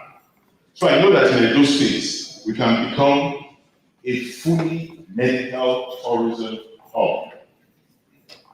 We don't agree with that. No, fully. Because if you look at the Stella Passenger Hospital, we look at the Zidantimas Hospital, we look at the Specialist Hospital, and then we go to Ura and look at the Ura Specialist Hospital, at the hospitals around that belt. What we need is just a very good road. And we'll be able to create much better than what we go to do in India, a strong medical tourism belt. Don't worry. I started talking about electricity. You think that we will get electricity, I promise you. Because all those things won't work if you don't have electricity. And that's why I talked about Oshoma and Azura and the mini grids that we'll put in different parts of the central districts. But we must up our game in healthcare. We have the health insurance around the state, but that's not just enough. We need to improve the health insurance scheme so that everybody is covered under the scheme. Because somebody must pay for health. Health is expensive. So somebody must pay. Either the patient is paying, or somebody related to the patient is paying, or the state is paying. So that's why the insurance scheme must be improved and made stronger and made, and the coverage made more thorough. So that the young ones and the poor ones can benefit from the insurance, and the old ones can also benefit from the insurance. So maybe those between the ages of 18 to 65 will be the ones carrying the brunt of the insurance payments. But we must create a system where everybody has access to good quality healthcare. You know, what worries me most today is that most of our best medical hands and our best teachers don't stay in country. We're competing in America, Canada, Europe, and other parts of the world. So we need to start thinking, what must we do to keep our best people there? I was in the school of nursing in Benin the other day, and I was asking all the girls there, when you finish, what next? They said, they're Japan. And I said, seriously? They said, yes. I said, if you think you'll stay, put up your hand. All hands were down. If you think you're going, put up your hands. All hands came off. So we need to build the facilities because we're going to get guys and girls to work there. So we need to attract people to stay in country. That's going to be tough. But we're already thinking about things to do, tax rebates, mortgage grants. What are we going to do to keep people in country, in state? And then another part of that is that most people don't even want to stay in the rural areas. It's difficult for them to stay in the rural areas. So how do we keep people in the rural areas? When we build the medical facilities and the schools, young men and women don't want to stay in the rural areas. So how can we attract them to stay in the rural areas? So there's a lot of deep thinking that needs to be done, but we'll do it and we'll keep them there. So that the school in my village in the Ogie will be as good as the school in Benin City. And it must be. So we want to create an Edo state where people are secure, happy, where the poverty levels are reduced significantly, and if we can move poverty to zero, that's the ideal. And it's doable. But our people must be happy. Our people must be well fed. Our people must be healthy. So help us God. Amen. I was talking about our revenue every month is 15 billion. You know, when Osagie and I were crunching the numbers, it struck us that if our revenue is not at least 100 billion a month, we're just started. So how are we going to move from 15 billion to 100 billion? It's like all of us, the 5.2 million people in Edo State, were rushing for a cupcake when we should all gather to build a huge cake. Everybody wants to eat that tiny cupcake, and it's the rushing of who gets there first. And in the process of all of us rushing for that cupcake, we crush the cupcake. Nobody eats it. That's the story of Edo State and the story of Nigeria. So we have to do things differently. What are those things we must do to create a first world economy in those states? What are those things we must do to move our IGR and our revenue, total revenue in those states from where it is today to at least 100 billion naira? If we get, and when we get our security right, it makes it easier for us to attract the levels of investment that will increase productivity. And I talked about it first. We must look at agriculture in that state.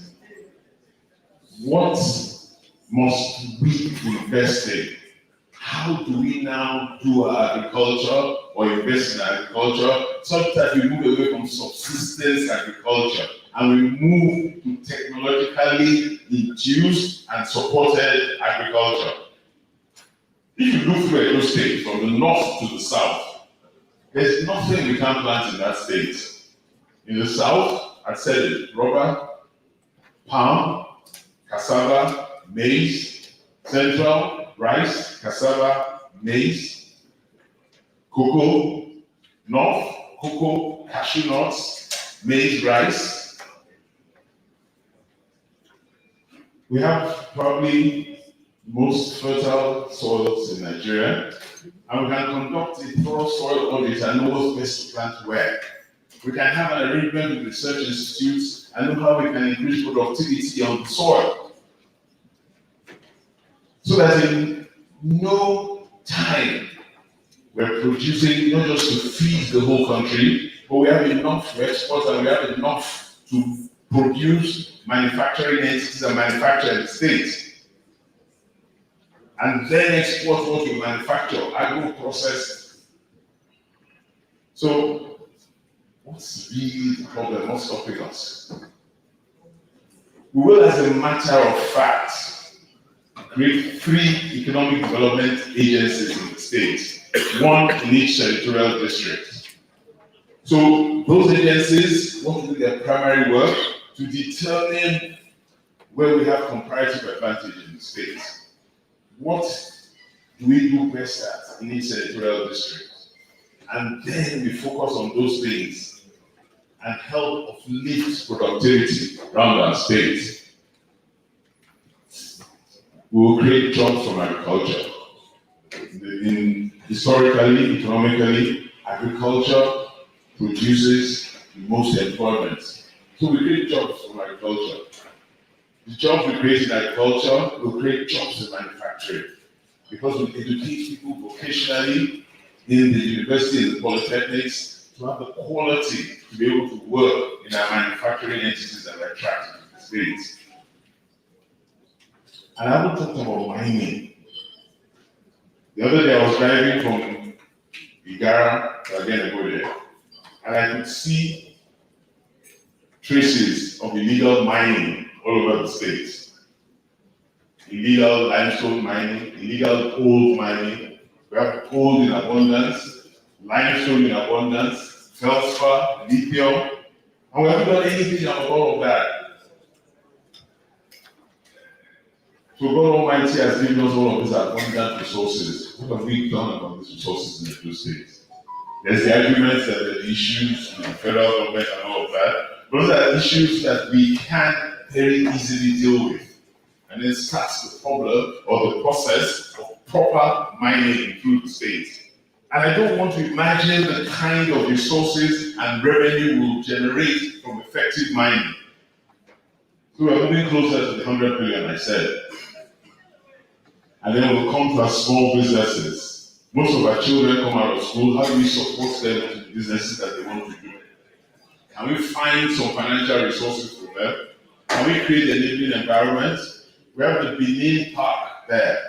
Can we reproduce and replicate that park in different parts of the state, such that people that want to produce can go into this park? That's like a free trade zone. They have everything they require there to manufacture, and they start manufacturing at a higher rate. And then these are the small companies through time that grew to become world-class companies. And I talked a bit about our creatives, our children, our youth, our movie industry, our music industry, the arts. And my favorite one, tourism. Because if you get security rights, these people in the UK can spend 6,000 or 6 billion pounds coming to look at Buckingham Palace and see the change of guards or whatever it is they're looking at there. I'm very sure that, and we, since you are Commissioner for Arts and Culture, I'm sure you can bear me out in this. I'm very sure that we can, from tourism in those states, generate at least $1 billion. Imagine all you guys coming home on holiday and bringing a friend, and your friend next time brings another friend. Just come and see what happens around that Oba's Palace. Just come to Igun Street and look at the bronze carving and buy plenty of bronze and paintings. Just to participate in the festivals during Christmas, or Ogie Day, or the Ososo Festival Day. There's so many cultural activities through Edo State. So I don't see any reason why tourism in Edo State cannot generate $1 billion. That's us generating $1 billion, and then you guys generating money from holiday. That's without us working and thinking, just being there, by just getting security rights. I'm convinced that if we structure our economy, looking at the production economy, our talent economy, and what we call our visitor economy, tourism, and we emphasize and pay attention to these 3 strands of economy, Edo State will hammer. How many of you know about it? Edo State will. I want to talk about a few very serious parts of our economic growth. And I know somebody will ask me the question, I'll answer that question before you ask me. Where are we going to find the money for all of this? But I'll answer that question. I've talked about the 3 senatorial zones, but I want to talk about a few specific things. How many of you know that we're in the process of building the Benin port? How many? How many people know? Okay. Debate, we've done everything necessary except to find the full finance. We found some of the money, not all. If we build that Benin port, it adds $10 billion to the economy of Edo State. It's a game changer. Wow. If we build the Benin port, it adds $10 billion to the economy of Edo State. It's a full game changer. Many of the goods that are transshipped or are dumped in Tinkan and Apapa will come into Benin. So the Benin port will service south-south, southeast, north-central, and even the far north. And imagine what that does to the infrastructure around the Benin port and around Benin. The roads, the trailer parks, the other parks, the agricultural parks, the industrial parks. So my ask is that when we start looking for the rest of the financing, those of you that can help me point in the way, and I can see one of you investment bankers in the room, one of you infrastructure bankers in the room, those of you that can help us point the way, please point the way, so we can find all the financing required. The Lekki port is changing the dynamics of the Lekki area of Lagos. And can you imagine if we have the Benin port, where goods, instead of going to Tinkan and Apapa, come straight to the Benin port, or from Tinkan and Apapa, they're transshipped to the Benin port. It's a true game changer. So we must complete that port. The government of Obaseki has gone a long way working with the federal government. They got all their approvals, so we must complete that port.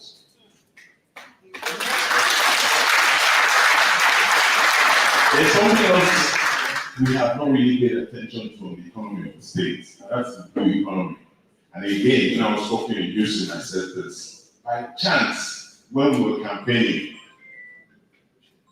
we discovered a Lucian to Adenegode carried the River Niger. So the River Niger ran by Edo State. So if you have the River Niger running fully by Edo State, what have we done with tapping the River Niger for irrigation? What have we done with tapping the River Niger for moving goods on the river? What have we done with tapping the River Niger for power projects, for producing power? What have we done? So we haven't even looked at the whole blue economy that the River Niger can bring into those states. And that's something else we have to pay serious. We have to do serious feasibility studies and see the best advantage we can get out of the River Niger running right beside us in those states. I've talked about the main IPPs in the 3 territorial districts, so I'll skip that here. One other thing we must miss are roads. And I don't want to go into the politics of roads, federal roads, state roads, and all of that. The bottom line is that we need better roads. And so we're committing to building at least 2,000 kilometers of roads across the state within our first 4 years in office.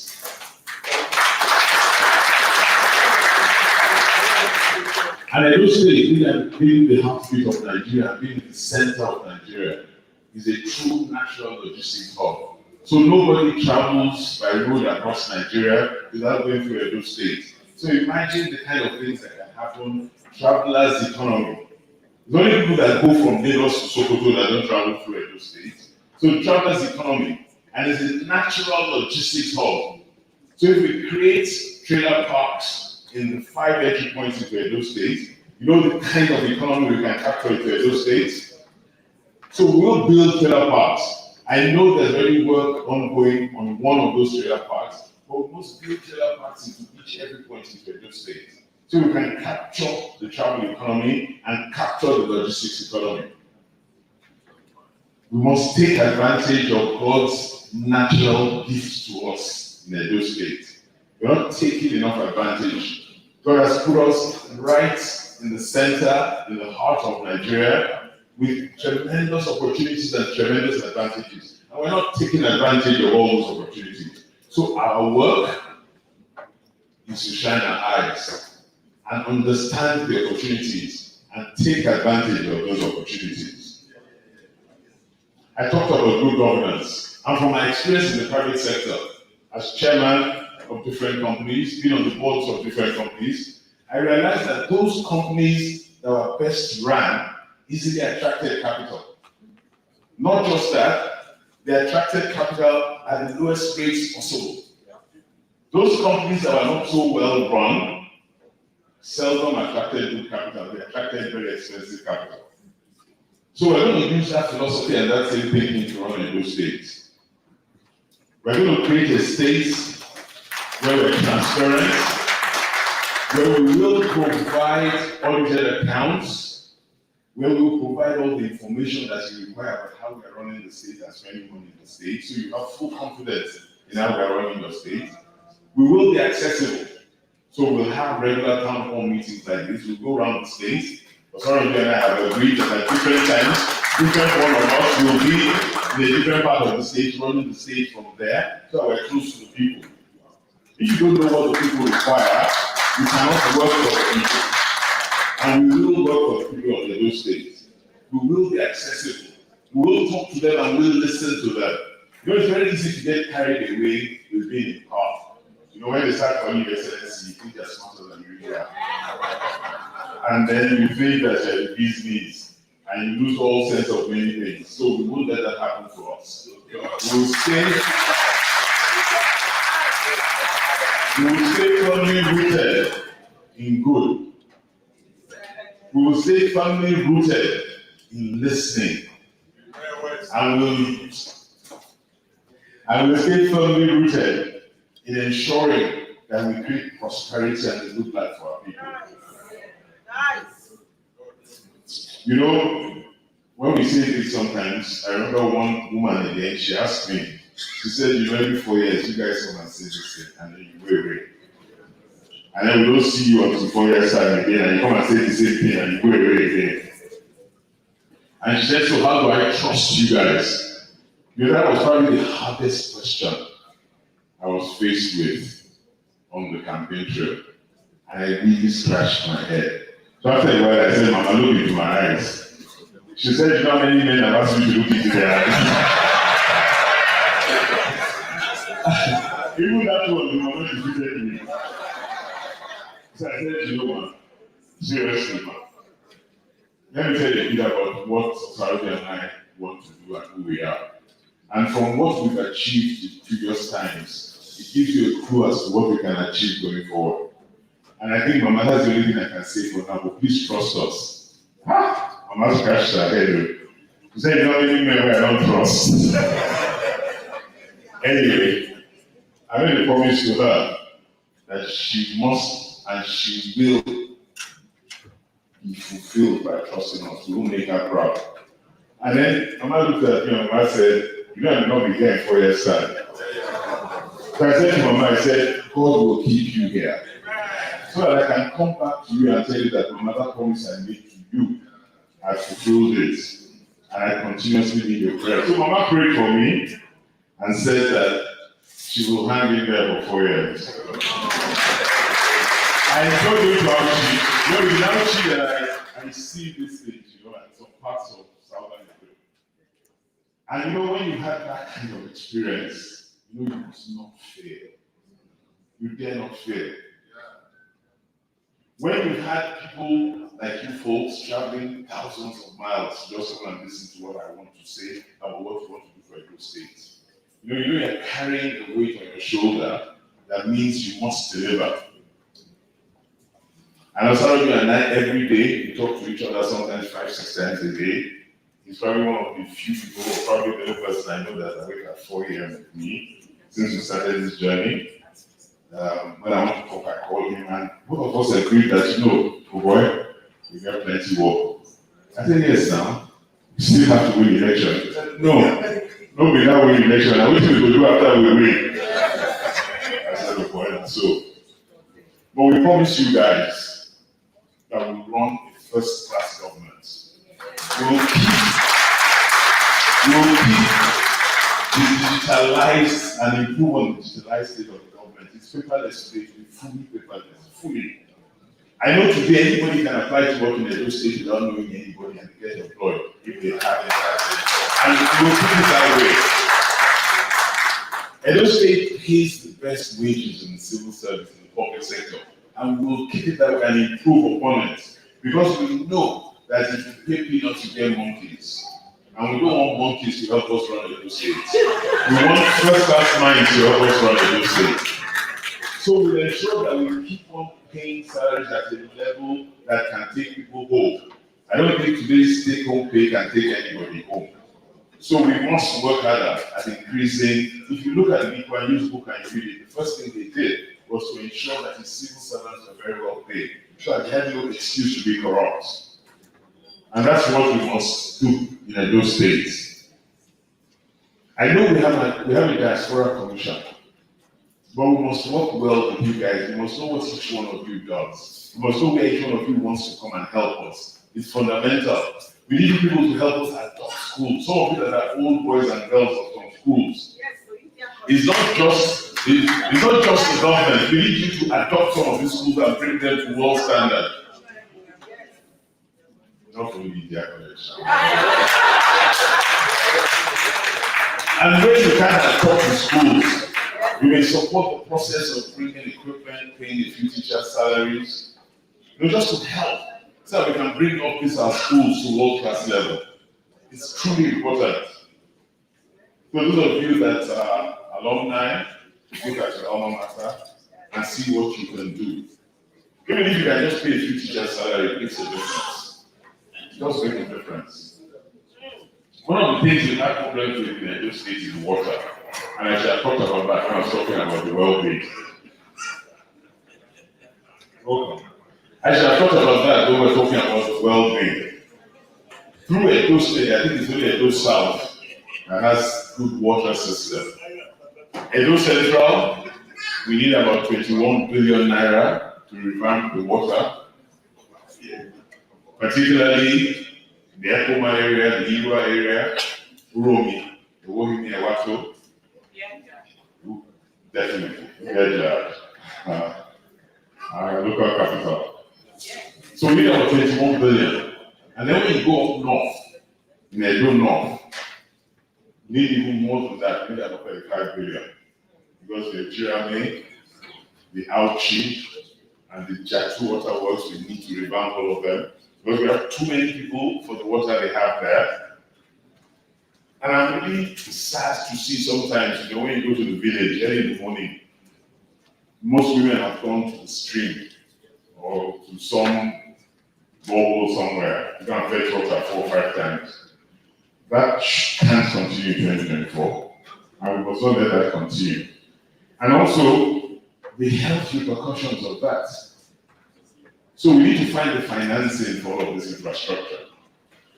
I spent the better part of my life as a project finance lawyer and as a capital market lawyer finding money for corporates. Corporates that are well run. Now, even some that are not very well run, we found money for them. So I think that we know where to find money. The key is to be able to convince those that have the money that you will use the money for what you say you're going to use it for. And you will ensure that their money comes back to them. Yes, not to buy yours, not to buy plane and all those things. So we'll use the money for the productive sector of the economy. And for those things that can create value and generate our economy. That's what we'll use the money for. And if we're able to rebuild our economy, create an enabling environment, have all these businesses, have this soft infrastructure, that 100 billion revenue is not truly far away. And it won't be far away.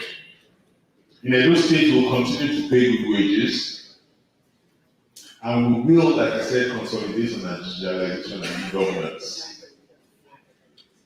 Edo State today is probably the most prudent of states. And that's one reason also why it's able to do things other states can do, like pay the minimum wage at that high level. But we will even improve on that and ensure that the cost of governance is at a value for money level. We must do that so that taxpayers know that we're using their money judiciously and well. Finally, Ogie and I are committed to being fully transparent, fully honest, and fully accountable.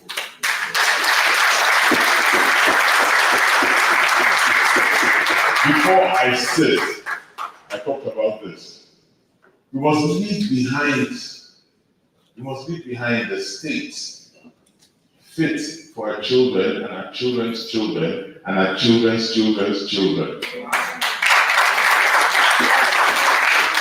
There has been high degradation of our environment, gas flaring, gas pollution, timber, logging, cutting down trees where you shouldn't and living where you should.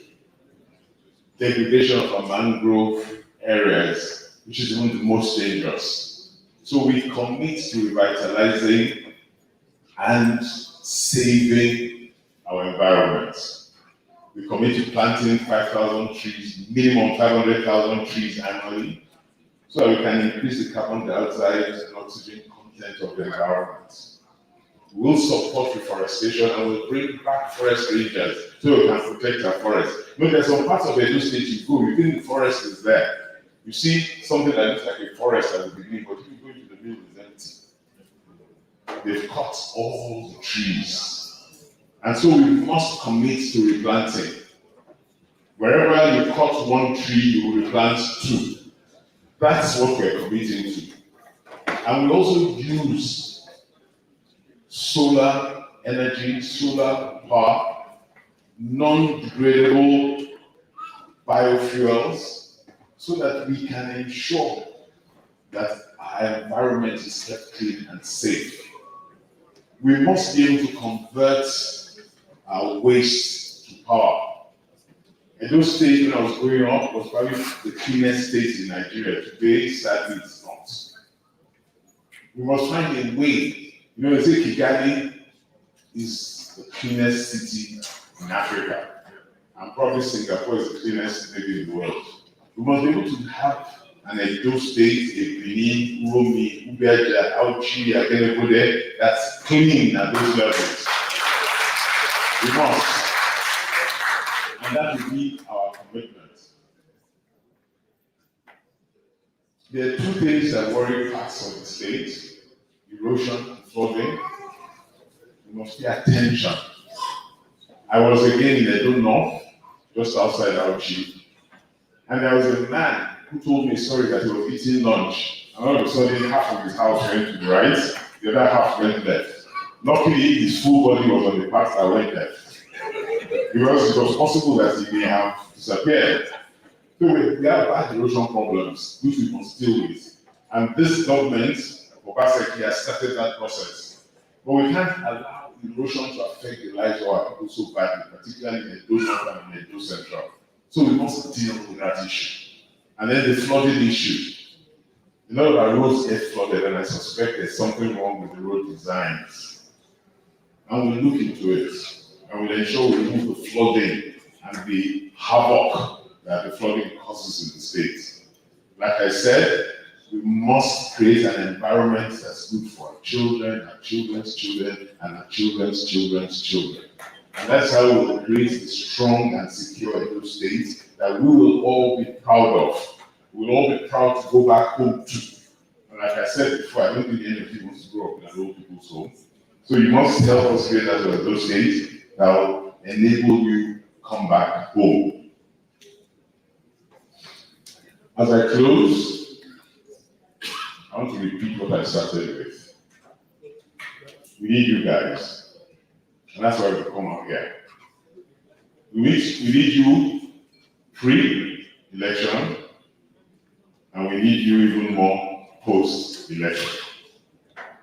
Pre-election, Ogie and I need you guys to commit to supporting us. We need you guys to talk to your families at home, your friends at home, those of you that have PVCs to come and vote, so that we can avoid darkness. We're in a period where we're looking at the difference between light and darkness, good and bad, up and down. And we have to use our teeth, our tongue, to count our teeth. It's time to take decisions that will have repercussions for years to come. You take a wrong decision, you may go back 50 years. You take the right decision, you're knocking on the door of the first world. So we need to take time to sit and think. And we need to convince our people at home. And that's how we should be. It's very difficult. If you're poor, somebody offers you 20,000 naira, it looks like life saver you're looking for. The problem is that 20,000 naira you spend it that day, that's the end of it. But you made a grave error where you now have a government who for the next 4 years keeps you in penury. So we need to let our people understand this differential. Some people say, let's take the money but vote right. Okay? But the most important thing is to vote right. So we need to explain that to our people. As important as voting rights, our people have to guard the votes. That means that our people must stay, the votes are counted, you go to the collation center, you follow the votes, and you ensure that what you voted is what is announced. It is important.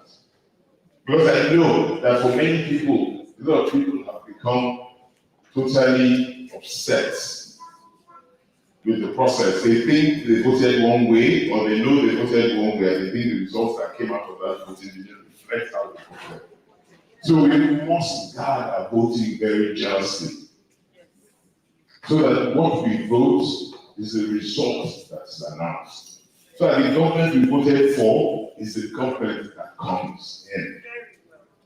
And then after the election, we need you guys even more. And I've said that over and over. We need you on holiday. We need you to come in as tourists with your friend. And then we need you as investors. And then we need you as adopters to adopt institutions, particularly schools, primary and secondary schools. We are committed to giving secondary schools back to their original owners, the missions and the churches, if they can maintain standards set. So, alumni also should be able to maintain the schools at certain standards set. I thank you all for listening.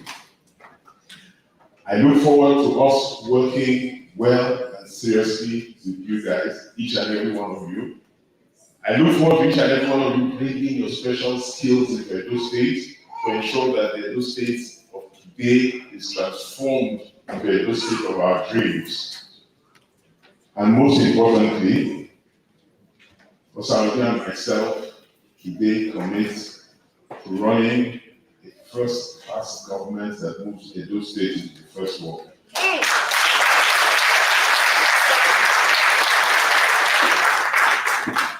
And we truly commit to making you all in this room very proud to be Edo State citizens or friends of Edo State. So help us God. Thank you.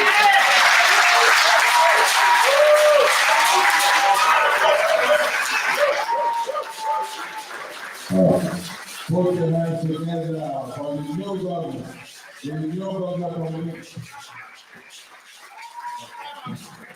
Thank you, guys. Before you say that, I will say that. Thank you. PK, I don't meet anyone in this room. PK, I am not convinced anybody in this room. We're not hearing anybody. Did you listen to anything that he had to say? Are you proud that this is our God? I think that song was made because they knew Asue was coming. What do you think? Another round of applause, everyone.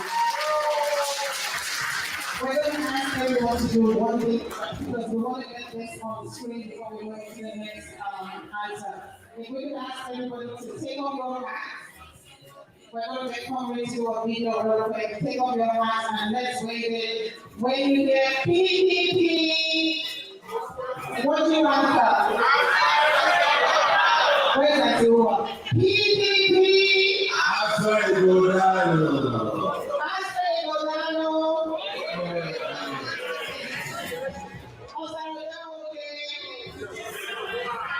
Wave your hat, wave your hat, wave your hat.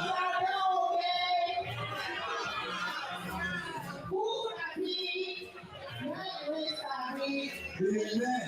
Where's our meeting?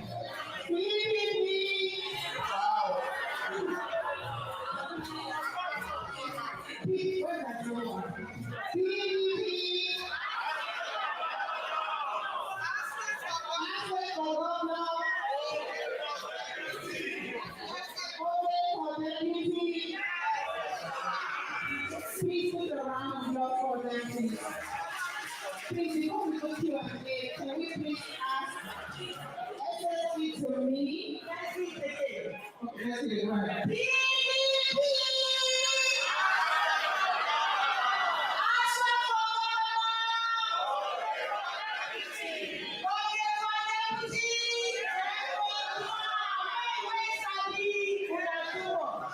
Thank you so much. Before, it's not I'd like to introduce SSG to me. He was like a father to me, and we love him so much. If we could please ask SSG, Ogie, our next deputy governor, to please say a few words. Please give him a round of applause.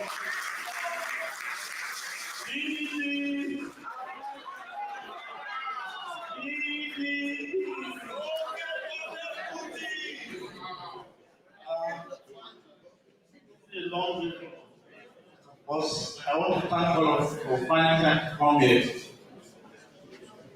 I'm very excited because of seeing some of my friends, classmates that I've not seen for years.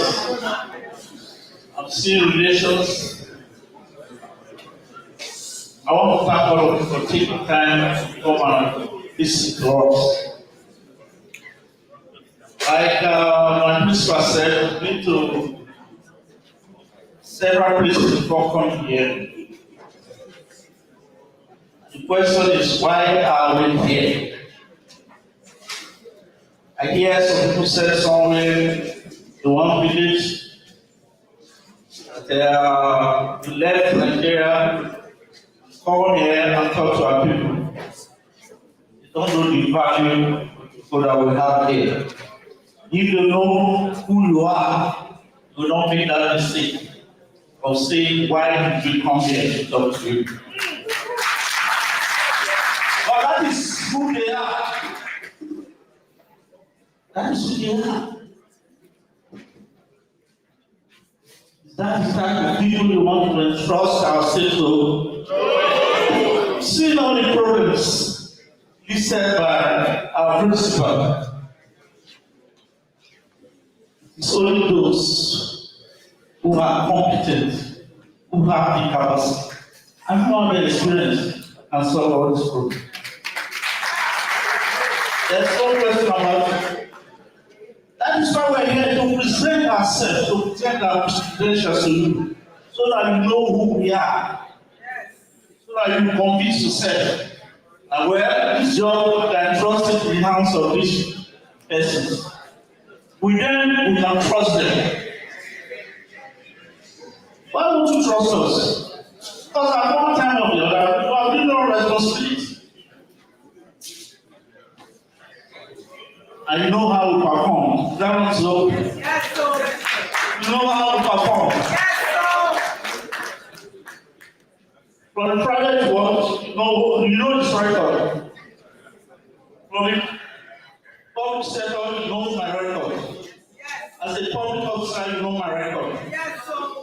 Allow them, ask them, request them to come and give you their record.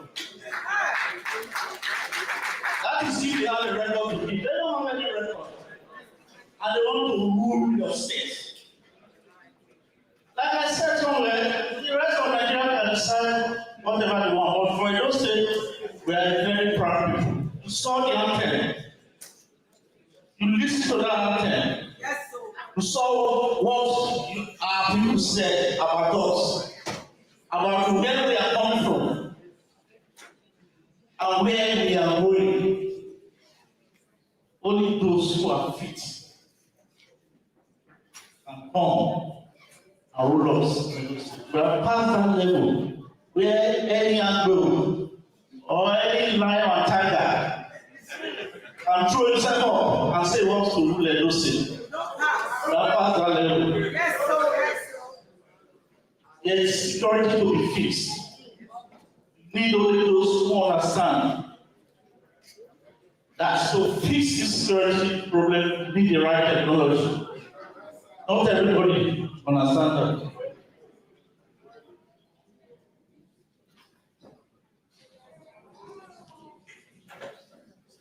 We need to provide electricity.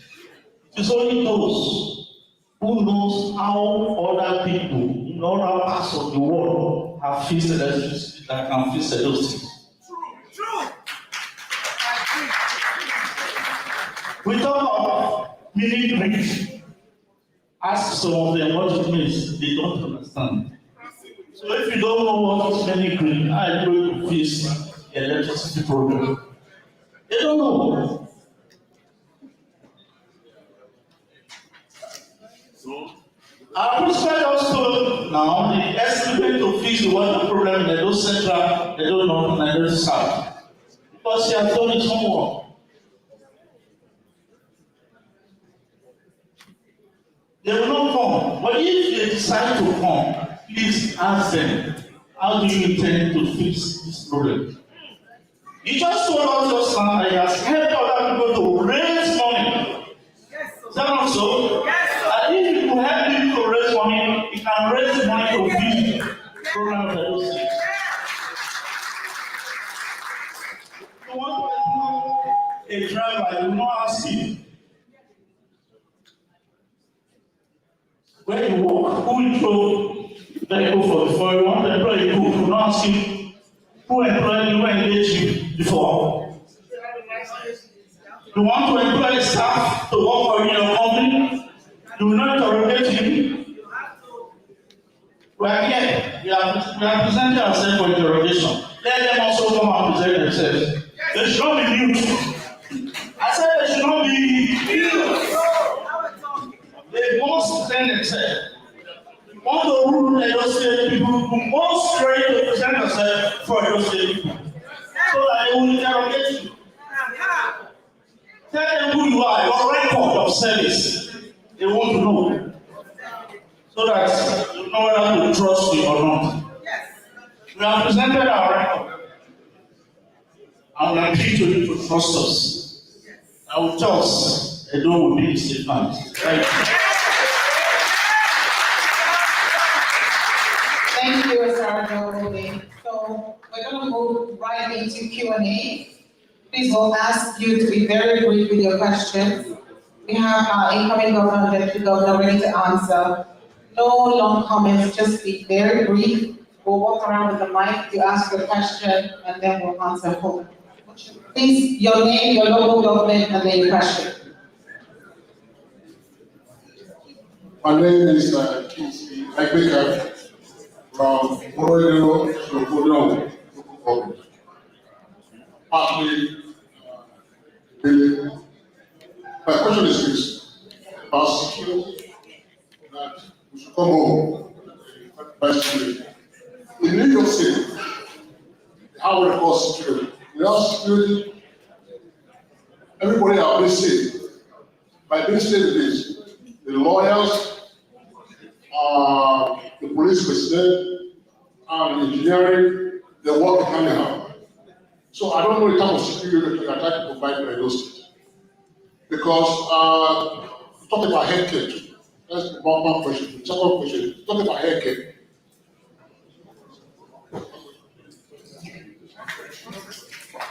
Do you want to take that? Okay, so we're going to do 3 at a time. Who's next? Let's take one from the other side. Who has the mic there, please? Princess, can we get the mic to him, please? Someone whose hand is raised there. Thank you, ma'am.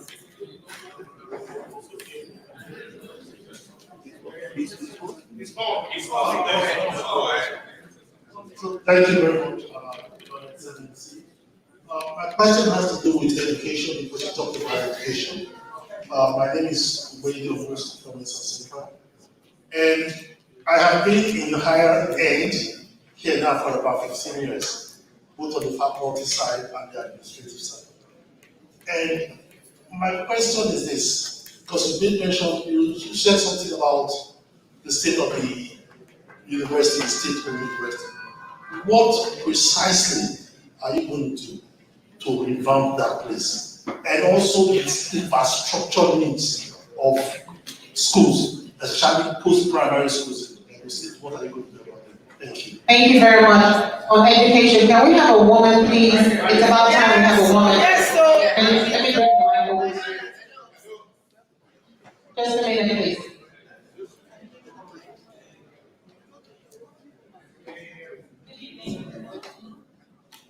Good evening, my name is Vanessa Ike, former Executive Vice President, University of Benin, former National Vice President of National Association of Nigerian Students.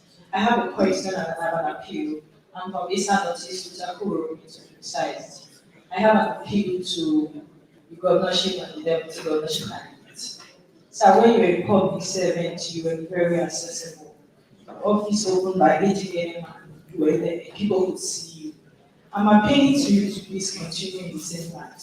Let people be able to see you. The reason why I'm saying this is because a lot of people who come to your office at 8 a.m. all you need to do is just dress appropriately and access the message. This was something that was not possible with the governor. I'm sorry to say with the deputy, the speakers of the commission. So please, I'm appealing to you, continue that same line. Now my question, the governor, that was an appeal to continue the same line. Now my question. In the aspect of students and youth. As a former student leader, it's expected I talk about students and youth. Yes, when you're in office, you had 2 words that were very common to you. You say, what is the way forward and what can we do? Sadly, the students and youth in those states really need your help in the aspect of growth and development. the governorship candidate said everybody wants to japa. I will not say I recently japa, because I came here last year, but a lot of people want to come over and, sir, please, I want to basically go back. So please, I appeal to you, students and youth development, what can you do for us to grow and be better in the state? Thank you so much. Can we allow them to answer those 3 questions and then we'll come back to it? Who wants to go first?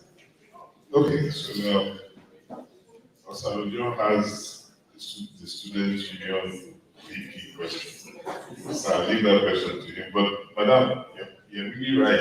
I'm learning from him how to be fully accessible but fully efficient. It's an art. I don't think I've learned it well enough yet, but I'm learning. If you go to his house at 6:30 in the morning, it's full. Full.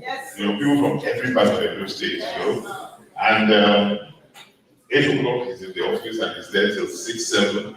And anybody walks into his office, I haven't seen a public official at that level that anybody can walk into his office. So I'm learning. Because when you do that, you're not normally very efficient. But he has managed it. But I'll leave him to answer his question. Kingsley, you're talking about security and how here the security forces and the law enforcement forces and the prosecuting agencies work hand in hand. Yes, I said so. I said there's the consequence management part, which is the prosecuting part, the Ministry of Justice, the law enforcement part, and then there's the security part. We're going to use technology, we're going to use improved equipment, trained personnel to ensure that we keep Edo State safe. This government has already done considerable work. If you go to the situation room in Benin, you can see every part of Benin. All the entry points to Benin, you can even read car number plates. So Benin is camera wired. What we need to do is replicate that in every other part of the state. And that's the expense item. There are drones running through the forest and things. And if you notice, in the last 1 year, maybe you've heard about 3 or 4 kidnap cases. Before, we used to have about 50, 60. So security has truly improved. What we are looking at is zero tolerance, truly. Even in New York here, New York is more dangerous than Edo State. But I think New York is more dangerous than Edo State. But the upside is that most people that commit crimes here know they will get caught. They know they'll get caught, or they get caught, and they get punished. In Nigeria, is that most people that commit crime get away with the crime. And that's what we're going to stop. So we're going to work hand in hand with the law enforcement and the prosecuting agencies and things like that. But that also brings me to what I started talking about as far home values. That's a long-term project. But for me, that's the most important long-term project. If we increase home values, the kind of things people do, they won't do them anymore. Today I ask myself when I want to do anything, what will my parents think? If you still worry about what your parents think, then a lot of the crimes committed, blowing people's heads off, raping young girls, those things we never do that. But that's a long-term thing. In the short term, we'll prevent, and where we can't prevent, we'll punish. Anybody that commits an offense in Edo State will catch you. We'll have the technology to catch you and punish you. Okay? So Kingsley, we will make Edo State safe. So how are you going to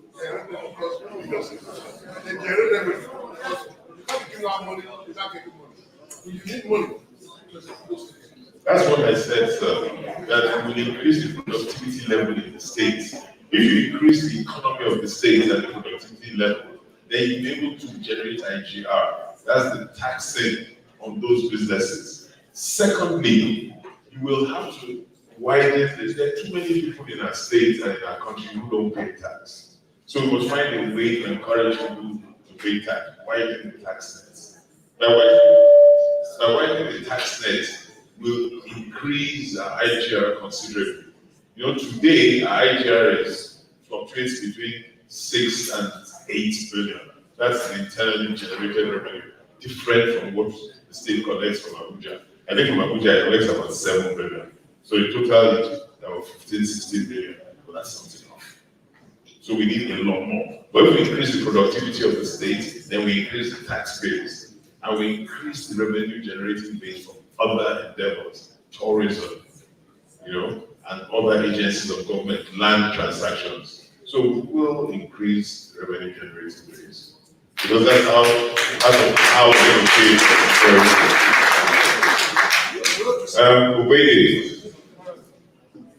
Ogie, you're talking about the universities, okay? And then you asked 2 questions. You're supposed to ask 1, but you asked 2. It's something another one about the infrastructure needs of schools. So I'll talk to both. We have 2 state universities, Edo State University and the Ambrose Ali University. The Edo State University is relatively new, but in the short period, it has become one of the best universities in the South, and its medical school is probably one of the best medical schools in Nigeria. So that university particularly is going along nicely. Where it is now is in the process of transition between the starting Vice Chancellor and the new Vice Chancellor. So the governing council of that university must go through a process of picking the best person possible as the Vice Chancellor. If they do that, they'll continue the trajectory and growth of that university. So I don't worry too much about Edo State University. Edo State University has also found a way to find revenue. It generates revenue from hostel fees and other activities that consultancy services provides. Ambrose Ali University is a bit different. Ambrose Ali University was brought up when Edo State was Vendel and we had a lot more money. And the university depended entirely on the state for its resources. So today, that the university must, in addition to what the state brings, start thinking about finding other sources of revenue. The same way universities here find other sources of revenue. Alumni grants, donations from alumni.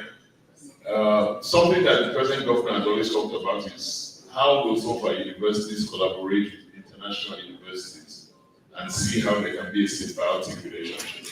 So what that university needs to do is find sources of revenue that can complement its development. In the meantime, Osalode and I would commit ourselves to providing resources so that the university can find its way back to where it used to be before. If you recall, there are many of you in this room that are alumni of Ambrose Ali University. It's many great people have come out of that university. What has happened to it in the last few years hasn't been very satisfying. So we need to kind of bring the university back on. A new governing council has now been formed. The strong governing council. They will start the process of employing a new vice chancellor, a new registrar, so they will strengthen the university and strengthen its faculties. Luckily, a lot of the staff have remained, so they still have strength in their staff. Because I've talked to a number of the staff in the university, we're lucky there. So we'll just ensure that we maintain the growth trajectory and find resources for the university. But we're fully committed to ensuring that the 2 tertiary or universities that we have in Edo State grow to become world-class institutions. And it's achievable and we'll do it and we're focused on it. As regards schools and infrastructure, I said when I was talking that we need to find money for the infrastructure. We've been able to get the curriculum right, we've been able to train our teachers, we've been able to employ more teachers, so our students, the stuff they learn is true good stuff now. So what we need to do is create an environment where they learn, and that environment is a good learning environment. Because not all the schools are where we want them to be. So we need to invest a lot more in the schools and we'll do so. Okay? We'll find the capital to do that. Okay, I have questions from this with you. Vanessa, thank you very much. Thank God. Okay, let me thank you for your complimentary statements about my being very open while I was chief of staff for SSG. I promise that if we get elected, when? I promise that when we get elected, I will remain myself. I will refuse change. Our government, like I said before, will be transparent and open. We run an open government where our citizens will have access to us. And our principal went for us to promise that we'll find time to live among our people, find time to go to the local government council and stay with our people and get to understand the challenges and what we need to do. Take for instance, I believe if I go to Governor's One to spend a week, there's no way I will stay in Governor's One and not visit the schools in Governor's One. There's no way I will stay for 1 week and not visit the health centers. If the staff of those institutions know that the governor or the deputy governor is going to be around, they will make sure that they will be at work. So we have promised you and we'll keep to it. For our youth, they are very creative and the biggest challenge, like we all say, is security. If there's security and electricity, they will find job even for themselves. You know that we have creative hubs. We started with one in Benin. There's nothing wrong in having one in every local government. What do you need? Electricity and fiber optics. Once they have access to electricity, just leave these boys and girls, they will find job for themselves. They are too creative. The average little boy of there is too creative to be jobless. Our responsibility to create the enabling environment for them to try. We will do it. Thank you very much. Thank you very much. We're going to have another 3 lines of questions. Let's take someone from the middle.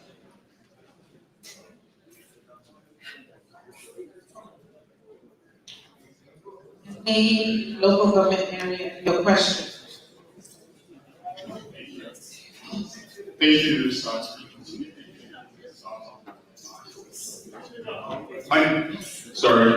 My name is Francis Osaro Saike. I'm from the Kenwa Road, Oregon local government area in the city. I'm an alumni at the University of Benin. I am an investment advisor for Bank of America Merrill Lynch in Boston, Massachusetts, Providence, Rhode Island. My questions are quickly is on job creation. I wrote it down that way for Ogie. Now, first, allow me to thank you, Mr. Sasa, for including those of us in diaspora in the process of your campaign. I appreciate the shared passion between you and the Deputy Barrister Sarah to develop the bill. My question is about job creation. Is one quick show in modern times of successful government is how many jobs it's created, excluding direct government spending. What sectors such as agriculture, manufacturing, financial services is government targeting to do a quick turnaround for creating jobs? And I say this because I listened to your manifesto very carefully. It has short-term, medium, and long-term goals. But in a very quick turnaround, what sectors is it targeting to create jobs? Thank you. Thank you. Please speak to God. Do I see you with open?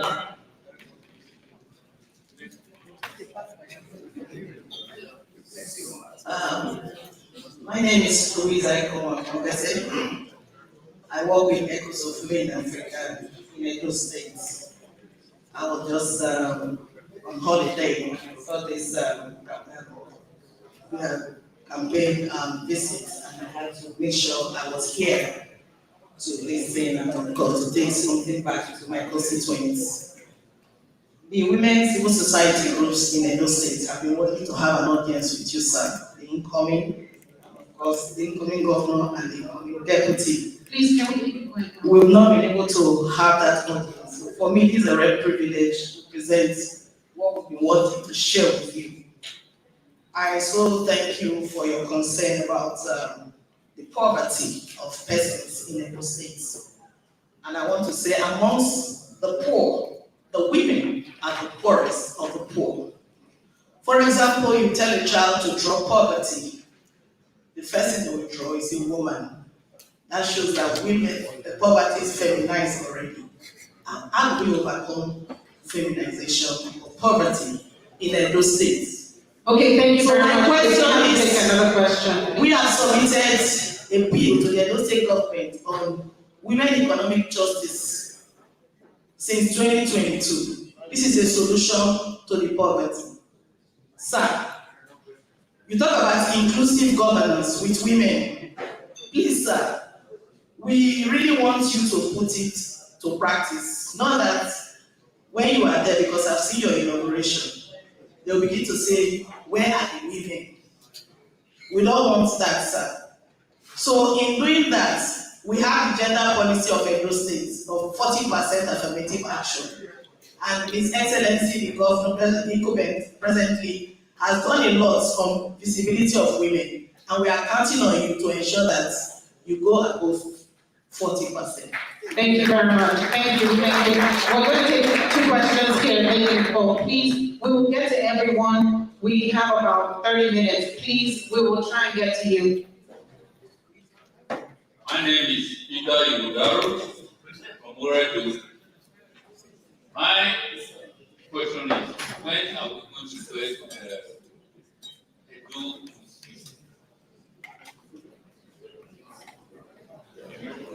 Yes, and also, I also want to know if after getting you can help us with that be to vote, to be able to vote. Want to be able to vote. We see other countries in West Coast of Africa conducting votes. The diaspora are able to vote. Thank you. Thank you very much. Anybody from, I don't know here. I don't know. Hello.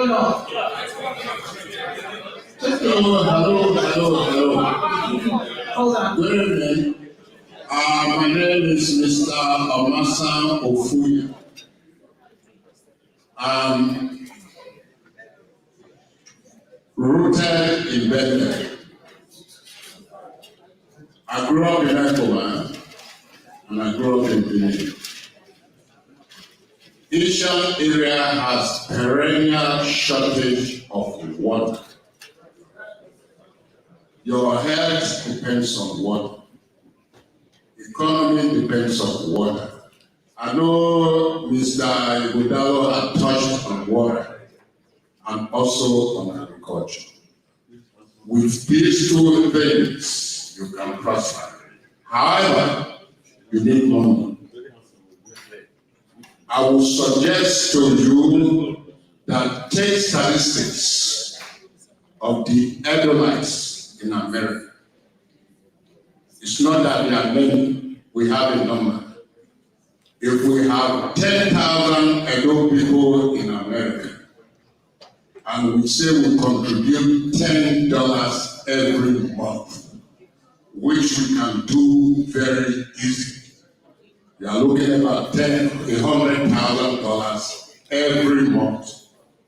If you multiply that by 1 year, you have 1.2 million. You can start from there. You can have all the programs in this world. If you don't have money, you can do nothing. That's my submission.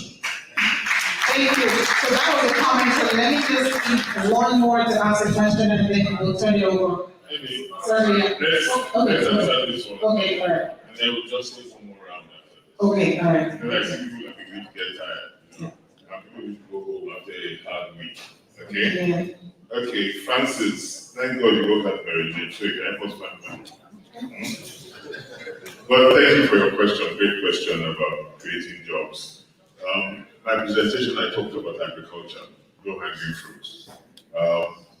Where's Joe? Okay, my brother Joe. He helped design what we call the Edo State Oil Palm Program, which is the fastest way to create jobs in the state in recent times. And that's how we've driven Edo State into becoming the top oil palm producing state in the country, and it's pushed Nigeria to number 2. So we'll continue along the agricultural lines. Agriculture has always been the major employer of labor.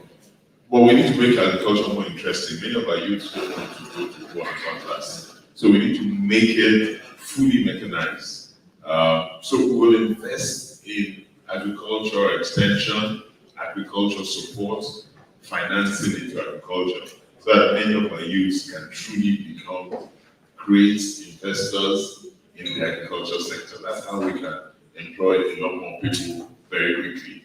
We'll also help our guys with the small and medium scale enterprises and businesses. They don't employ as many, but in replication, they can employ many people. So we'll do that in the short term.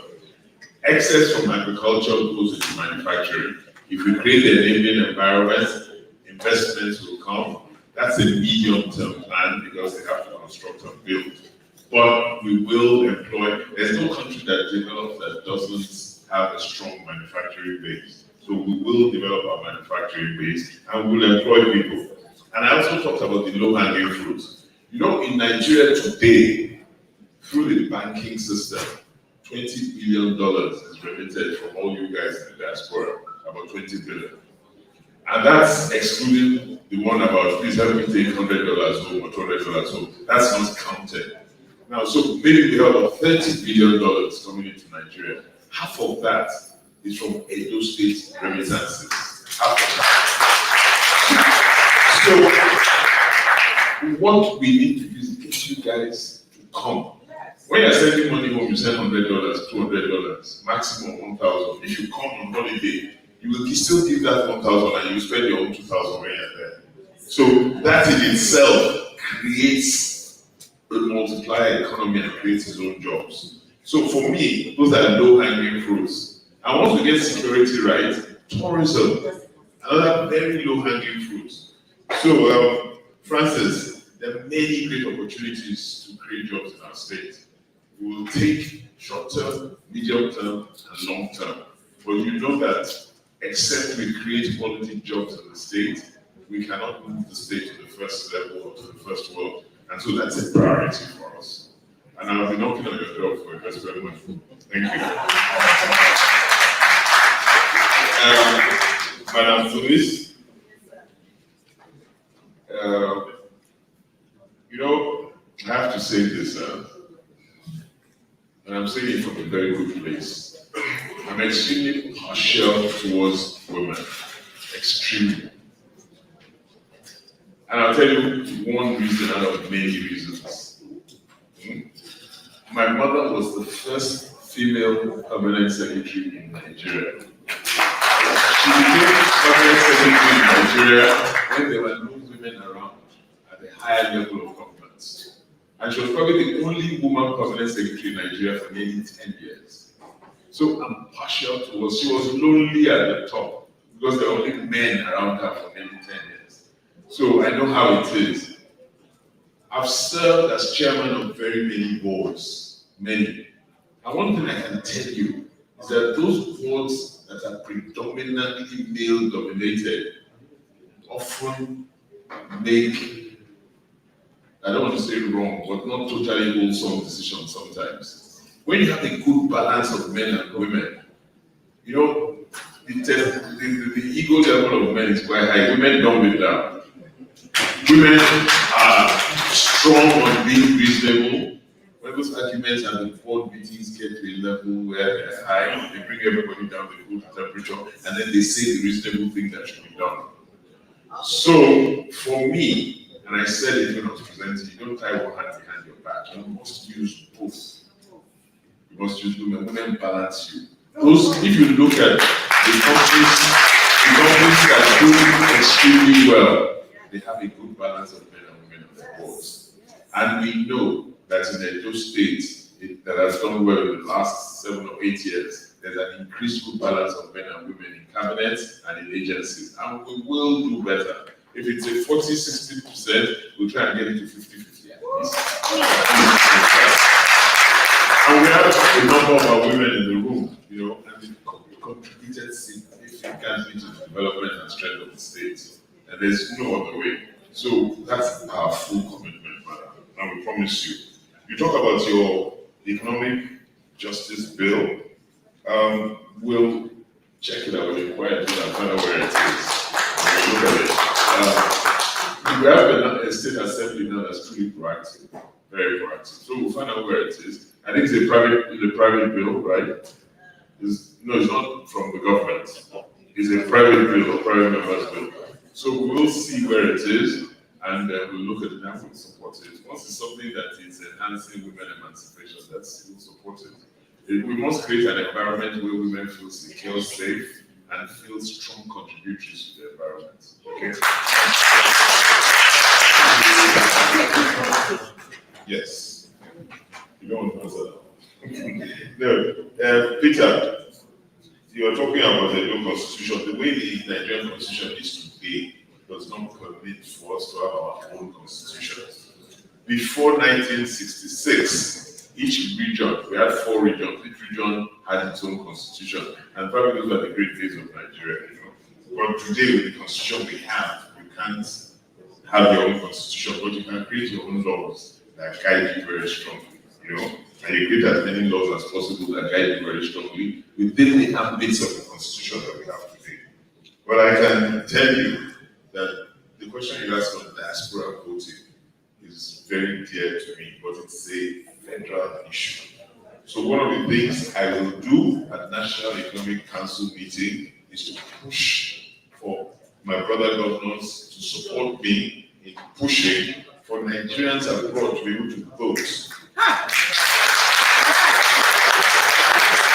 So what we will probably need to do is work with INEC and get an electoral law that enables Nigerians in the diaspora to vote. And we find a process for them to be able to vote safely and transparently.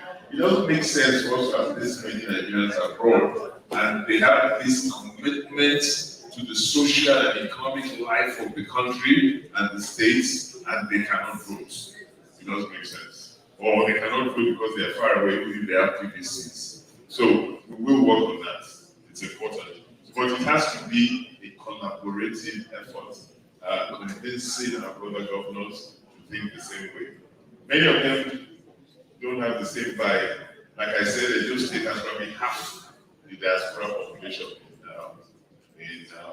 coming from our state. And so we have a bigger interest in that. But we will, something we'll work on, okay? I think there's a question, I think Chief Ofuye, you're talking about water. You're talking about water in the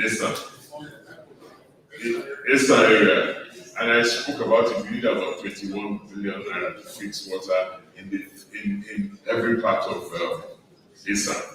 Our water level is bad, but we had water before in Eastern land, pipe one water many years ago. The other side of the coin is that we have citizens that are not as responsible as they should be. They go vandalizing some of government projects, water, transformers and things. But we need 21 billion for Edo Central Eastern land. It's really bad. And then Edo North, we probably need another 30-something billion, and Edo South about 10 billion. Edo South is much better than every part of the state. But all around, we need about 65 billion to improve the water situation in the state and to ensure that nearly every home gets water. It's going to be tough, but we need to find project money, and we'll find it over the 4 years. Hopefully, we want to be there for 8 years, and if we do very well, you guys will vote for us for a second term. So over the life of the government, we should be able to solve the water problems in the state. It's not rocket science. And if Israel could solve its water problems, I don't see any reason why we can't solve our water problems in Nigeria. Okay? I think that's it. So just a quick recap here. If anyone has asked a question that is similar to yours, please, let's just hold on. Let's give this last round to people who haven't asked questions that haven't asked. Princess, can you take one person there, please? Yes, thank you very much. I just want to thank you for putting yourself out there for this job. I know it's not easy. I'm here Over here. This way. Okay. My name is Daniel Okoto. I'm a physician. I was born, bred, watered, and battered in Benin. Not my parents are from Delta State, but my best friend is Benin State. And I'm married in Benin. So I have an interest concerning this state and to see it grow and grow better. Now, my question is, you were talking about environment and all that. I did not hear anything about waste management. I spoke about it. I did so. Okay. So, because when you go around Benin, it is very, very, very dirty and eyesore. Even when I was growing up there, over 60 years now, the new Benin market is heap. Right. Thank you. Okay, we'll take somebody here. You can take that. We can take 3 more questions because we talked about that before. So that's okay. Hi, my name is Randy Irvor. I am in South East. I'm a Pan-African image maker, filmmaker, and art curator. So my question is in relation to the arts. Nigeria has a lot of talented people across film, fashion, art, and design. So I'm just curious on what your plans are specifically to amplify the artistic community in the space so that it's part of the cultural conversation around Nigerian artistic output, and how can the diaspora help support that? What? Do you hear that? I'll just take one person, I don't know.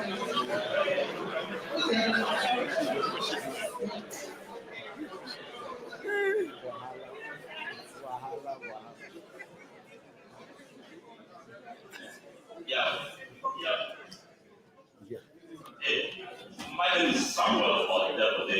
I'm from Owa, end of the Owa East and Owa West, I don't know, with the bad road now, I think Owa is almost becoming part of Ondo State now, because that's the only, I know we all know there's out there. Wait. So that if you want to hear something quickly, before we get on to me answering the question, it sticks in their mind, it's not correct. The best road from Benin to Ogie is 201. And you are from Benin to Ogie, and then 2 hours 35 minutes. So don't say so, they haven't been home in a long time.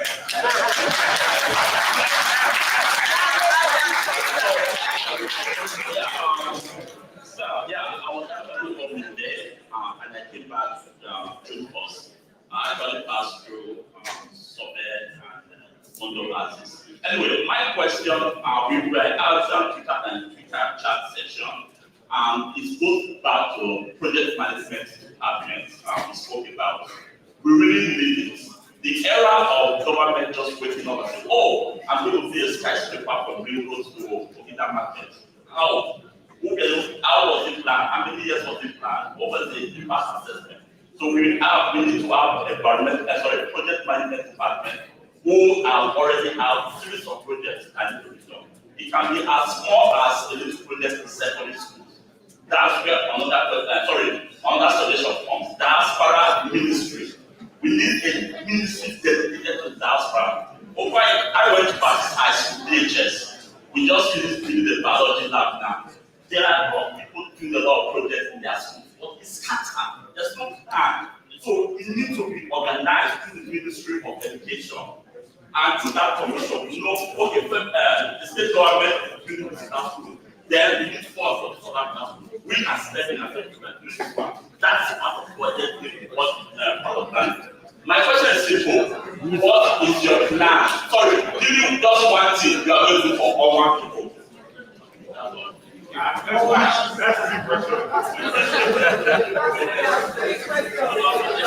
Can we take one more? I'm not looking at anybody. Everybody's fighting now. Which one do you want to? So we're going there. Thank you. Go ahead. Good evening, Your Excellencies. My name is Asue from Isako. My question is simple. Basically, we all know that, like you said, Edo State has half of the people in diaspora, and it is definitely okay. We're definitely going to have people traveling. So how are you going to improve the people that are going, the new generation that are going to be traveling out of the states with vocational courses, preparing them, knowing fully well that as much as everybody wants to go to school, you can provide the amount of jobs necessary to cater to all these people graduating. So a lot of people are going to go from secondary school and try to travel. How would you go about promoting more vocational courses to protect or provide for these people so that when they travel, they're already equipped with the necessary skills to go into the job situation? Great answer. Great answer.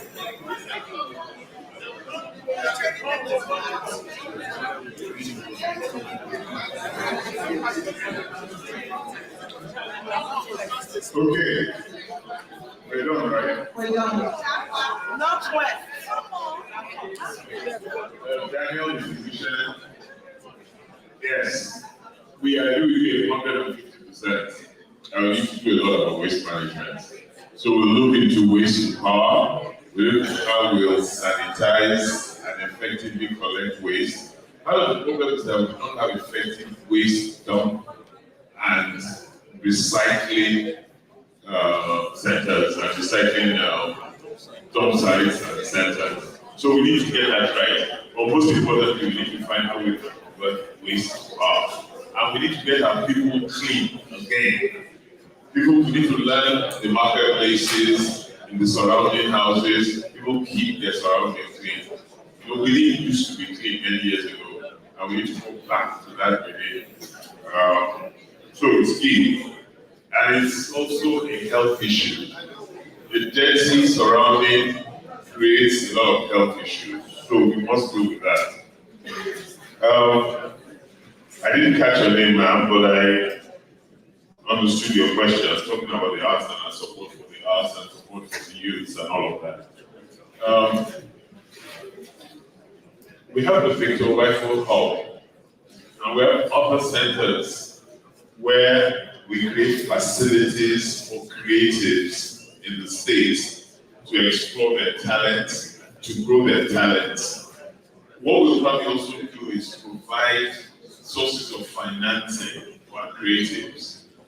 You know, ironically, 8 years ago, when Governor Obaseki was doing his inauguration ball, one of the artists that played that day for free was Rima, right? Today, you can't get him to go and play here for free. That day, he was up and coming, and that's just 8 years ago. That means he grew up in an environment that enabled him. And we have a lot of artists that have been enabled. Edo State has probably the best production facility in Nigeria. And a lot of our young boys and girls use the facility. So we'll continue supporting the arts, we'll continue supporting them in technology, we'll continue supporting them in sports. I don't want to imagine how much our sportsmen abroad repatriate home every year. So we'll get them to repatriate even more and to get involved in business. Yes, I agree with this issue of project management. We need to improve our project management capabilities. Before, in the civil service had strong projects. So they had project management facilities that reviewed the projects that governments went into. So yes, we need to increase our project management capabilities so that the projects that we have and we're going to take in the States are fit for purpose and are world class and better than even projects in the private sector and projects that can stand the test of time anywhere. You talked about projects in schools. I think they've improved projects in schools that have been able to organize them. I remember I was on the board of, I think, ETI College, one of the girls' colleges. And we were trying to streamline the projects that we were going to do. And I think that will improve. I agree with you that you cannot have haphazard projects being done. The projects need to be streamlined for the benefit of the schools. And that's also why I'm calling for adoption of schools, return of schools to missionaries, so that we reduce the burden of the state. We'll do a lot of that. Unwan people, what we do, Unwan people want many things, like many people in Nigeria. They want many things. The last time I was around Unwan Day, I was there. They gave me a long list. They want a university, they want a polytechnic, they want us to revamp Asue, they want more roads, they want to go plantation, they want mass, MTN mass, they want... So when I asked them, what's the one thing that you want the most? They're all confused. But seriously, we'll create a good quality of life all through those states. We'll create and seek to build prosperity. The one people I suspect what they want the most is a tertiary institution, I suspect, from my conversations around. The ones that have been known for being first-class civil servants and first-class administrators and first-class university professors. So I think that's what they want. Instead of all things, but sifting through, I think what they want the most is a tertiary institution. And we'll see what we can do about that. Promoting vocational courses, I can answer you, but I suspect that my deputy can answer that question better. Okay. And to start with, I brought ask of a vocational institution where we train our youth for them to travel out and get good jobs. Is this still there? Yes. I'm sure many of us remember Benin Technical College. How it was 10 years ago, and how the school is today. We have fully revamped Benin Technical College. We remember the School of Nursing. The state of School of Nursing when Obasanjo came to office. Today is a brand new college of nursing sciences. We are building a brand new school of health tech. All this we are doing is to make sure that our boys and girls are well skilled so that they can get proper jobs both in Nigeria and outside the country. So it is work in progress. I've been part of all this. I believe we know what to do. Thank you very much.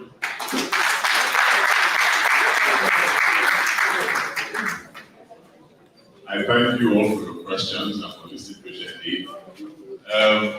Distinguished Senator Zamari, are you here? Yes. Can we hear from you, sir? Just 2 quick words. Thank you very much.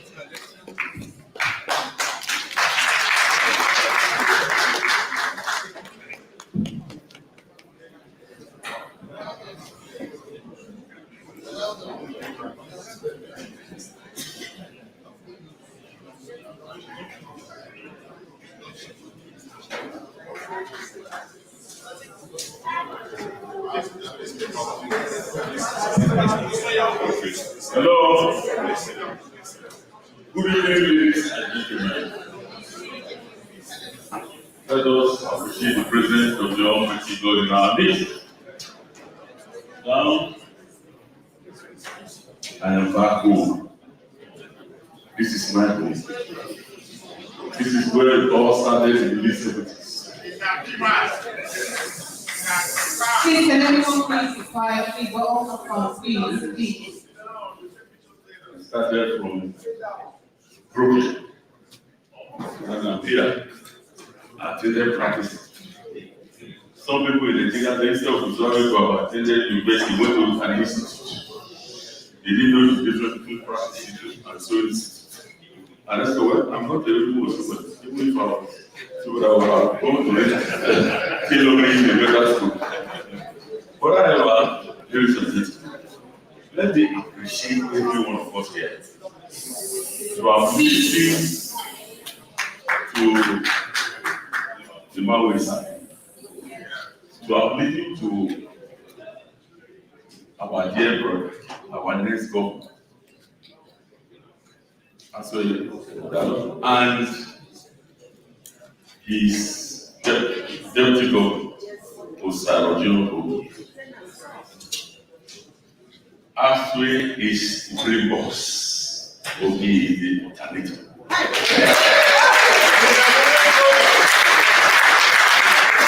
And ladies and gentlemen, you cannot compare the half a man and a man and a half. Like Barrister Ogie has said, let them come and talk to us. Let them come and talk to us. Ogie is a seasoned lawyer and a singer and a public servant. Yes. A man to have them. A man who has been in 1999. 1999, right? Yes. About that space. And here is his principal, seasoned and corporate lawyer. Yes. Man, I go to King's College. He didn't go to he did not go to the and he had a classmate, he said, Oga, I thank you for your life. Your father was accountant, my father was teacher. But what is important is for you and I to go to improve our life beyond what our parents. That's exactly what this man has done. He has improved his life with his parents left. The parents were not millionaires. What they have? Sound name, good name. That's the foundation. They let down. So when you have this combination, to me, it's difficult to force. It's difficult to force. What we need from you is that you can change the narrative. The Jewish American change what happened, they decide what happened in Israel. From here, you here can change and direct us there to do the difference. You know what? There are many people at home. There are many people that listen to you at home.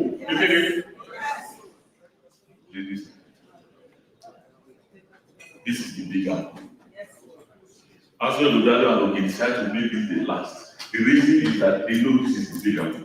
Because the city is so fascinated that they have to be called twice. New York. And you never sleep. Yes or no? Never sleep. So when you live here, Professor Ozami just said that this was Ozami. Of course, if you know her, this was Ozami. That's the PhD. She brought her mother. Professor, you know, what was the principal of BHL 7 years ago?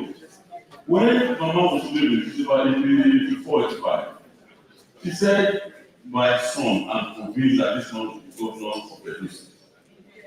And something stands into her that, you don't talk about this one, hey, we are not home. In other words, she has realized that she don't want to give close to because of what Asue has told every one of us here. We all came here inside of the military. It's up to you for you to decide to live here. It's also up to you for you to go home and make a difference. Because living is better than now, let me come to those parties. They have no candidates. Do they have candidates? No! They have no candidates. The way the economy is in Nigeria today, it will be all over the world. You need an economist, a lawyer, and a lawyer that will try the process. You cannot go and bring Aki Akoko. The government is a serious business. If you are coming from TV and you're passing around the old toll gate, taking Lagos, you know, it's only Lagos that does not welcome anybody. Every other state welcomes you to that state. Lagos says, nobody welcomes you to Lagos. There's a signboard you see, this is Lagos. But you are 80 ocean. you do well, you survive in Lagos. You don't do well, you don't survive. But there's a one sign that they left. He said, sheep business is serious business. By the left, you remember, you live, he said, sheep business is a serious business. That's what government is. It's a serious business. You don't bring Aki Aboko or one strong man will decide that, oh, I'm going to be the one that will build the next government for the nation. Hell no. From 9%, opposition is getting to decide for us. Let us be wise. And to the police here, I pray with you. Let us try as much as possible to put, but let us put the beef and lettuce in the bread to make it up. When you remove the beef and lettuce from the bowl level, it becomes ordinary bread. How do you put this in unity? If we come together and support this man and his running, we will move to the next level in our lives. So, ladies and gentlemen, thank you for all coming. I thank you all. I wish every one of us that those who came from Canada, Boston, we in New York, came from Brooklyn, I used to live in East New York. I know I also drove a yellow car, but I drove a Jeep there. I think one of my friends that was I think from America in the mid-70s that are sitting down right there. They're all retired now. Please try to come home, my dear brother. God bless every one of us. Thank you so much, Brother. Please, we would like to call Ms. Victoria Apple to come and just give a few words. Just 2 minutes, please. It's something unique about you. Please give her a round of applause.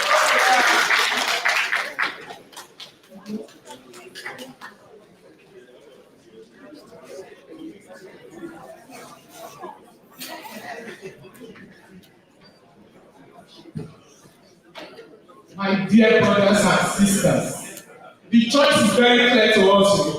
We have heard our incoming governor and we have heard our deputy incoming governor. We now have the opportunity to elect the leader who is not only capable but also deeply committed to the progress and prosperity of Edo State.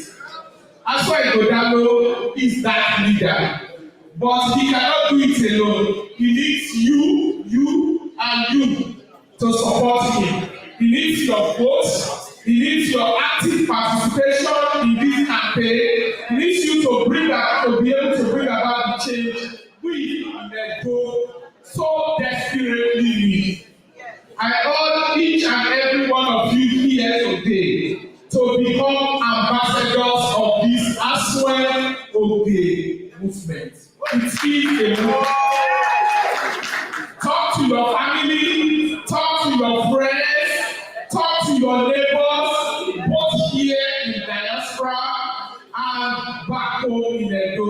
Spread the word about Barrister Asue Ighodalo and Barrister Ogie. Vision for a better Edo State. Encourage them to come out in large numbers on September 21st and vote for progress and development and for a better future. Let us not also forget the power we hold as a united community. When we stand together, we can speak in one voice and we should speak in one voice. We can achieve anything, we can bring about the change in the state. We can make Edo State the envy of Nigeria. A state where every citizen can live with dignity, opportunity, and hope, and end to less educated people governing us in Edo State.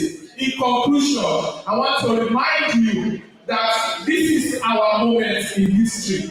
This is our chance to make history. Let us seize it with both hands. Let us work tirelessly in the days and the weeks ahead. I am going to Nigeria next week and ensure that Asue Ighodalo and Barrister Ogie are elected as the next governor and the next deputy governor. Thank you very much. Thank you so much, Mr. Chairman. Thank you so much. All right, we now call on Dr. Princess Lizzie Ojigo Okoje. Please come and take the words. 2 minutes, ma'am. Please clap for her as she comes up. Please clap for her.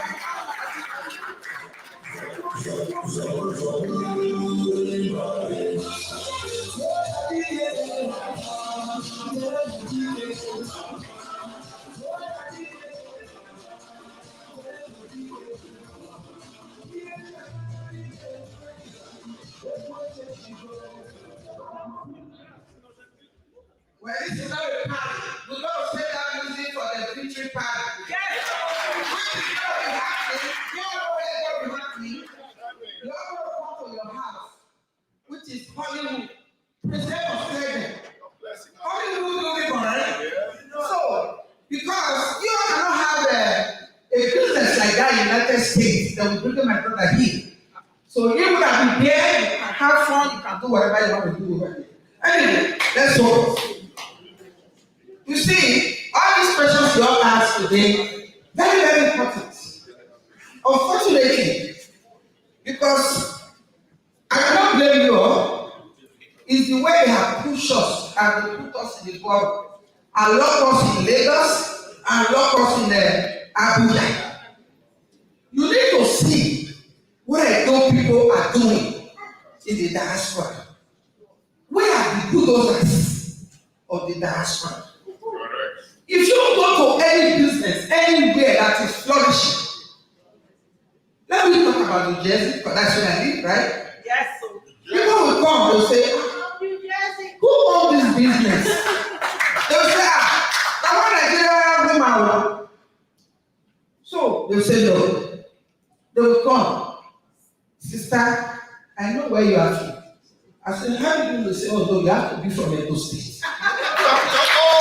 You know what I'm talking about? So, all we let our brother, I have passion for this man. Because when he's talking, when nobody go call me 2 months ago, I'm not a politician. But my brothers are politicians. You know, Senator Ogie. So, he says, can check this man out. I went into my spiritual realm and I checked him out. You already a governor. So, what did I do? Because it's a pain in my soul that we, presenters, all of us, we are bulldozing Lagos, we are bulldozing Abuja, investing, pumping money into it. And we cannot go to our land to invest. You understand what I'm saying? Yes, sir. And when I look at my company in Lagos, I see young people working for me. You have people that will go there, they start even clearing the land. I even have some land that you have people, they are not visiting the land. If our people say that, I pay 100,000 every month to those people. If we have such a place in Vision, our youth not going to have jobs, that's why I put it up for myself. Because you don't know, you might think it's just poor. You have to wear that shoe to know what I'm talking about. That I have to go to Nigeria, build a mansion in Lagos, then stay in Lagos for 3 months, from February to April, and I couldn't go to my village. That is sad. That's why when I went there, I said, you know what? We are expecting the government here. But let me also let my people know that if I have faith in this man, they all just have to bow. So what did I do? I spoke to my brother. Senator Ogie. I said, brother, I have faith in this man. What do you think? Are you for him or you are against him? He said, of course I'm for him. For those of you that are listening to my social media that I've been doing right from the day God has been ministering to me, even sometimes I'll be still patient. I will tell my patient, wait, I need to say something on the video. You see some of my videos, have my scraps, have my So I invested in the news in Nigeria. If you go to Benin right now, everything is viral. We'll complete this story on a victory party. There is a people in Benin and one in Isha. What am I trying to say? My brothers, Governor Asue and Deputy Governor beg you all is to be serious with the security. Remember when we had the Zoom with you, sir? And my daughter was the one that asked that question because I couldn't stay for the Zoom. And he said, sir, my mom is so concerned about security. Everything that you want to do is our dreams. We, the people in the diaspora that are doing good, we want to come home and develop our lives. Like now, somebody was talking about, what is it called? Janitorial services. So, what will stop you that is living here? When we have security to go home, why can't you go to the city and open that janitorial services? And you people want me that as a business. Because I always say when I do my talk show, it's easier for you to become a CEO in an undeveloped country than a developed country. Because if you go to Nigeria, you can easily start up a business. And you'll be performing. I will use that 1 minute to tell you what I've been going on. I will use that 1 minute. That's it. 4 minutes too much.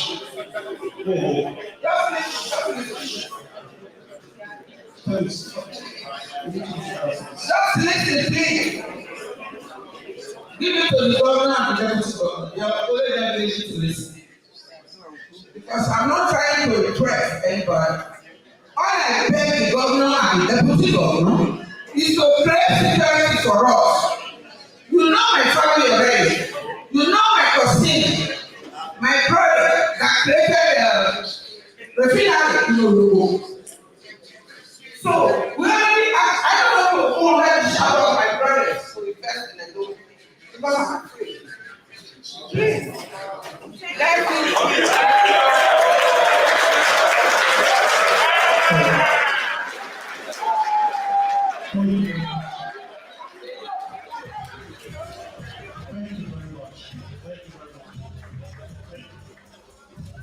Thank you so much.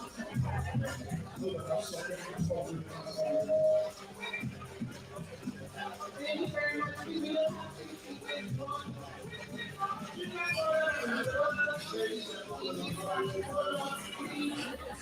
There is one important thing. New Yorkers, if you don't know the last thing, this program is going to go. There's a very important program we need to go last. Yes, please, one important thing we need to do, please. New Yorkers, one important thing we need to do. Before we start taking pictures. Okay, can we have AI and Sarah and the New York team please come and say? We need people on the stage. And right now, please come to the stage. Where's the New York? We need representatives from all over local governments. And all local governments. People from Boston. New York representatives. Please, we need you to come to the stage. This is very important. All cameramen, we need to do something very important. Yes. Please, we want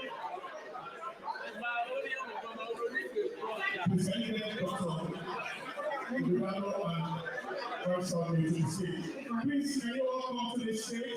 There is something very important we need to use, we need to do now to close this call. Very important. We want it to go viral. We need your support in this. Our candidates are going to the stage. The New Yorkers, please, we need everybody. This is very important. Cameraman, please, we want to video this, video it. Please, we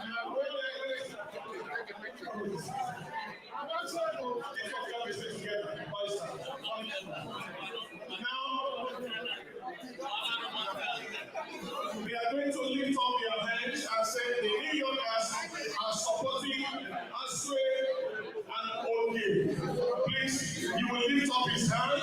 They are lift up his hand and say we are supporting him now. Go ahead. We are supporting him. The New Yorkers, we are supporting now. Please, make sure you take this in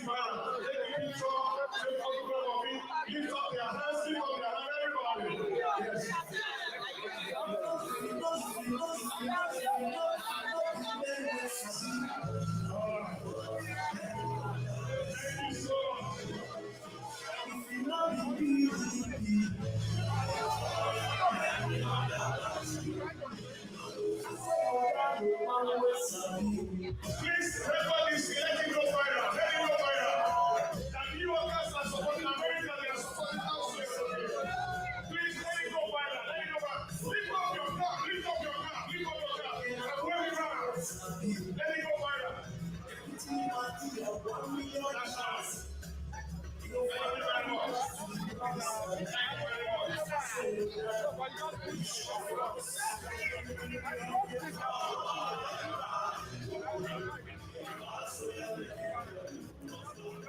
I don't like that.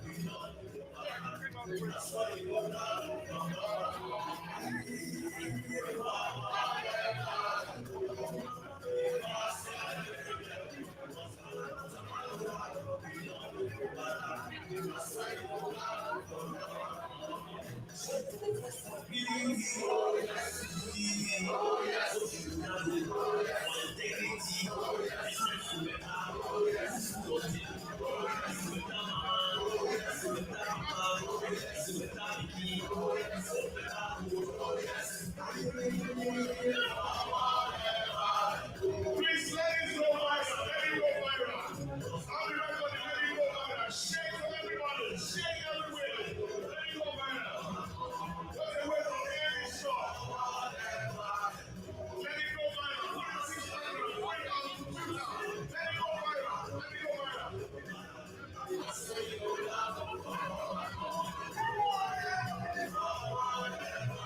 Please make sure you record it and let it go viral.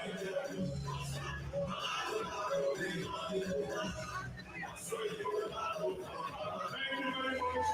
Thank you very much. Thank you very much. All right. Please, I need to say thank you very much. Thank you very much. What a way to crown this song. The people from Mercy, all the people from Mercy, please go back to the stage.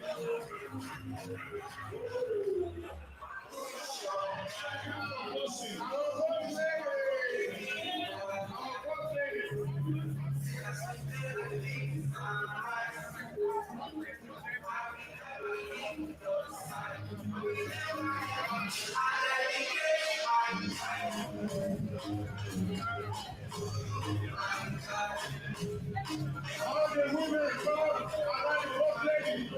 Hey, everybody, all around the whole lady.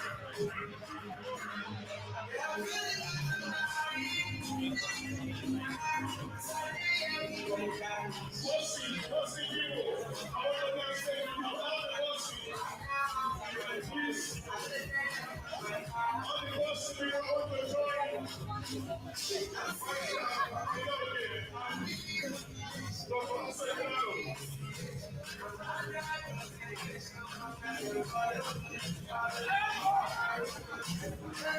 When you are finished shaking, can you leave the stage for other people to take pictures, please? Thank you. If you are finished, let other people go on the stage, please. I know you are happy to have these two great, wonderful men. Don't worry, we are coming back in November for the celebration. We are coming back. All right, positive, from God and the coming back, positive. Let me president. Please, if you are not from Boston, leave the state. If you are not from Boston, I'm coming here, Boston. I'm calling different people now.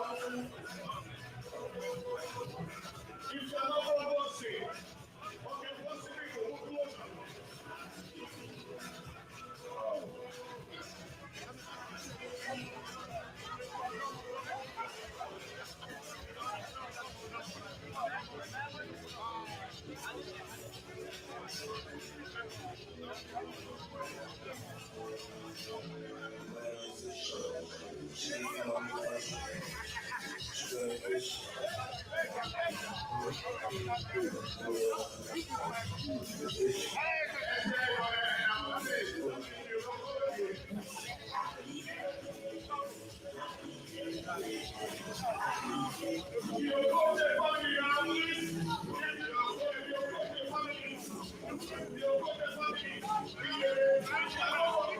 Family.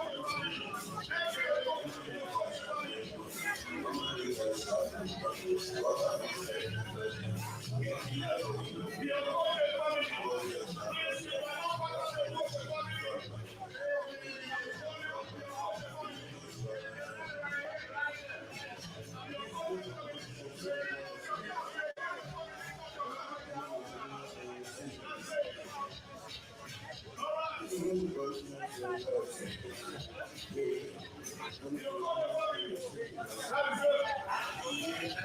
much. Thank you very much. All right, all the committees, the planning committee in New York, please go to the section with Vice Chancellor. All the New York committee, please. We're running up time. I don't know now.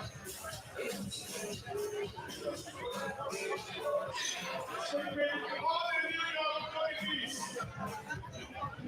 All the New York committees, please. We have no strategy for all the New York committee. All the New York committee, please. What's the way to end the talk?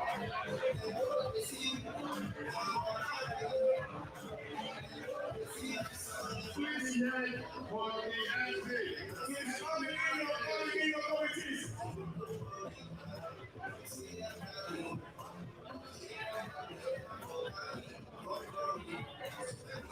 Mr. Carlo, we need your attention here, please, sir.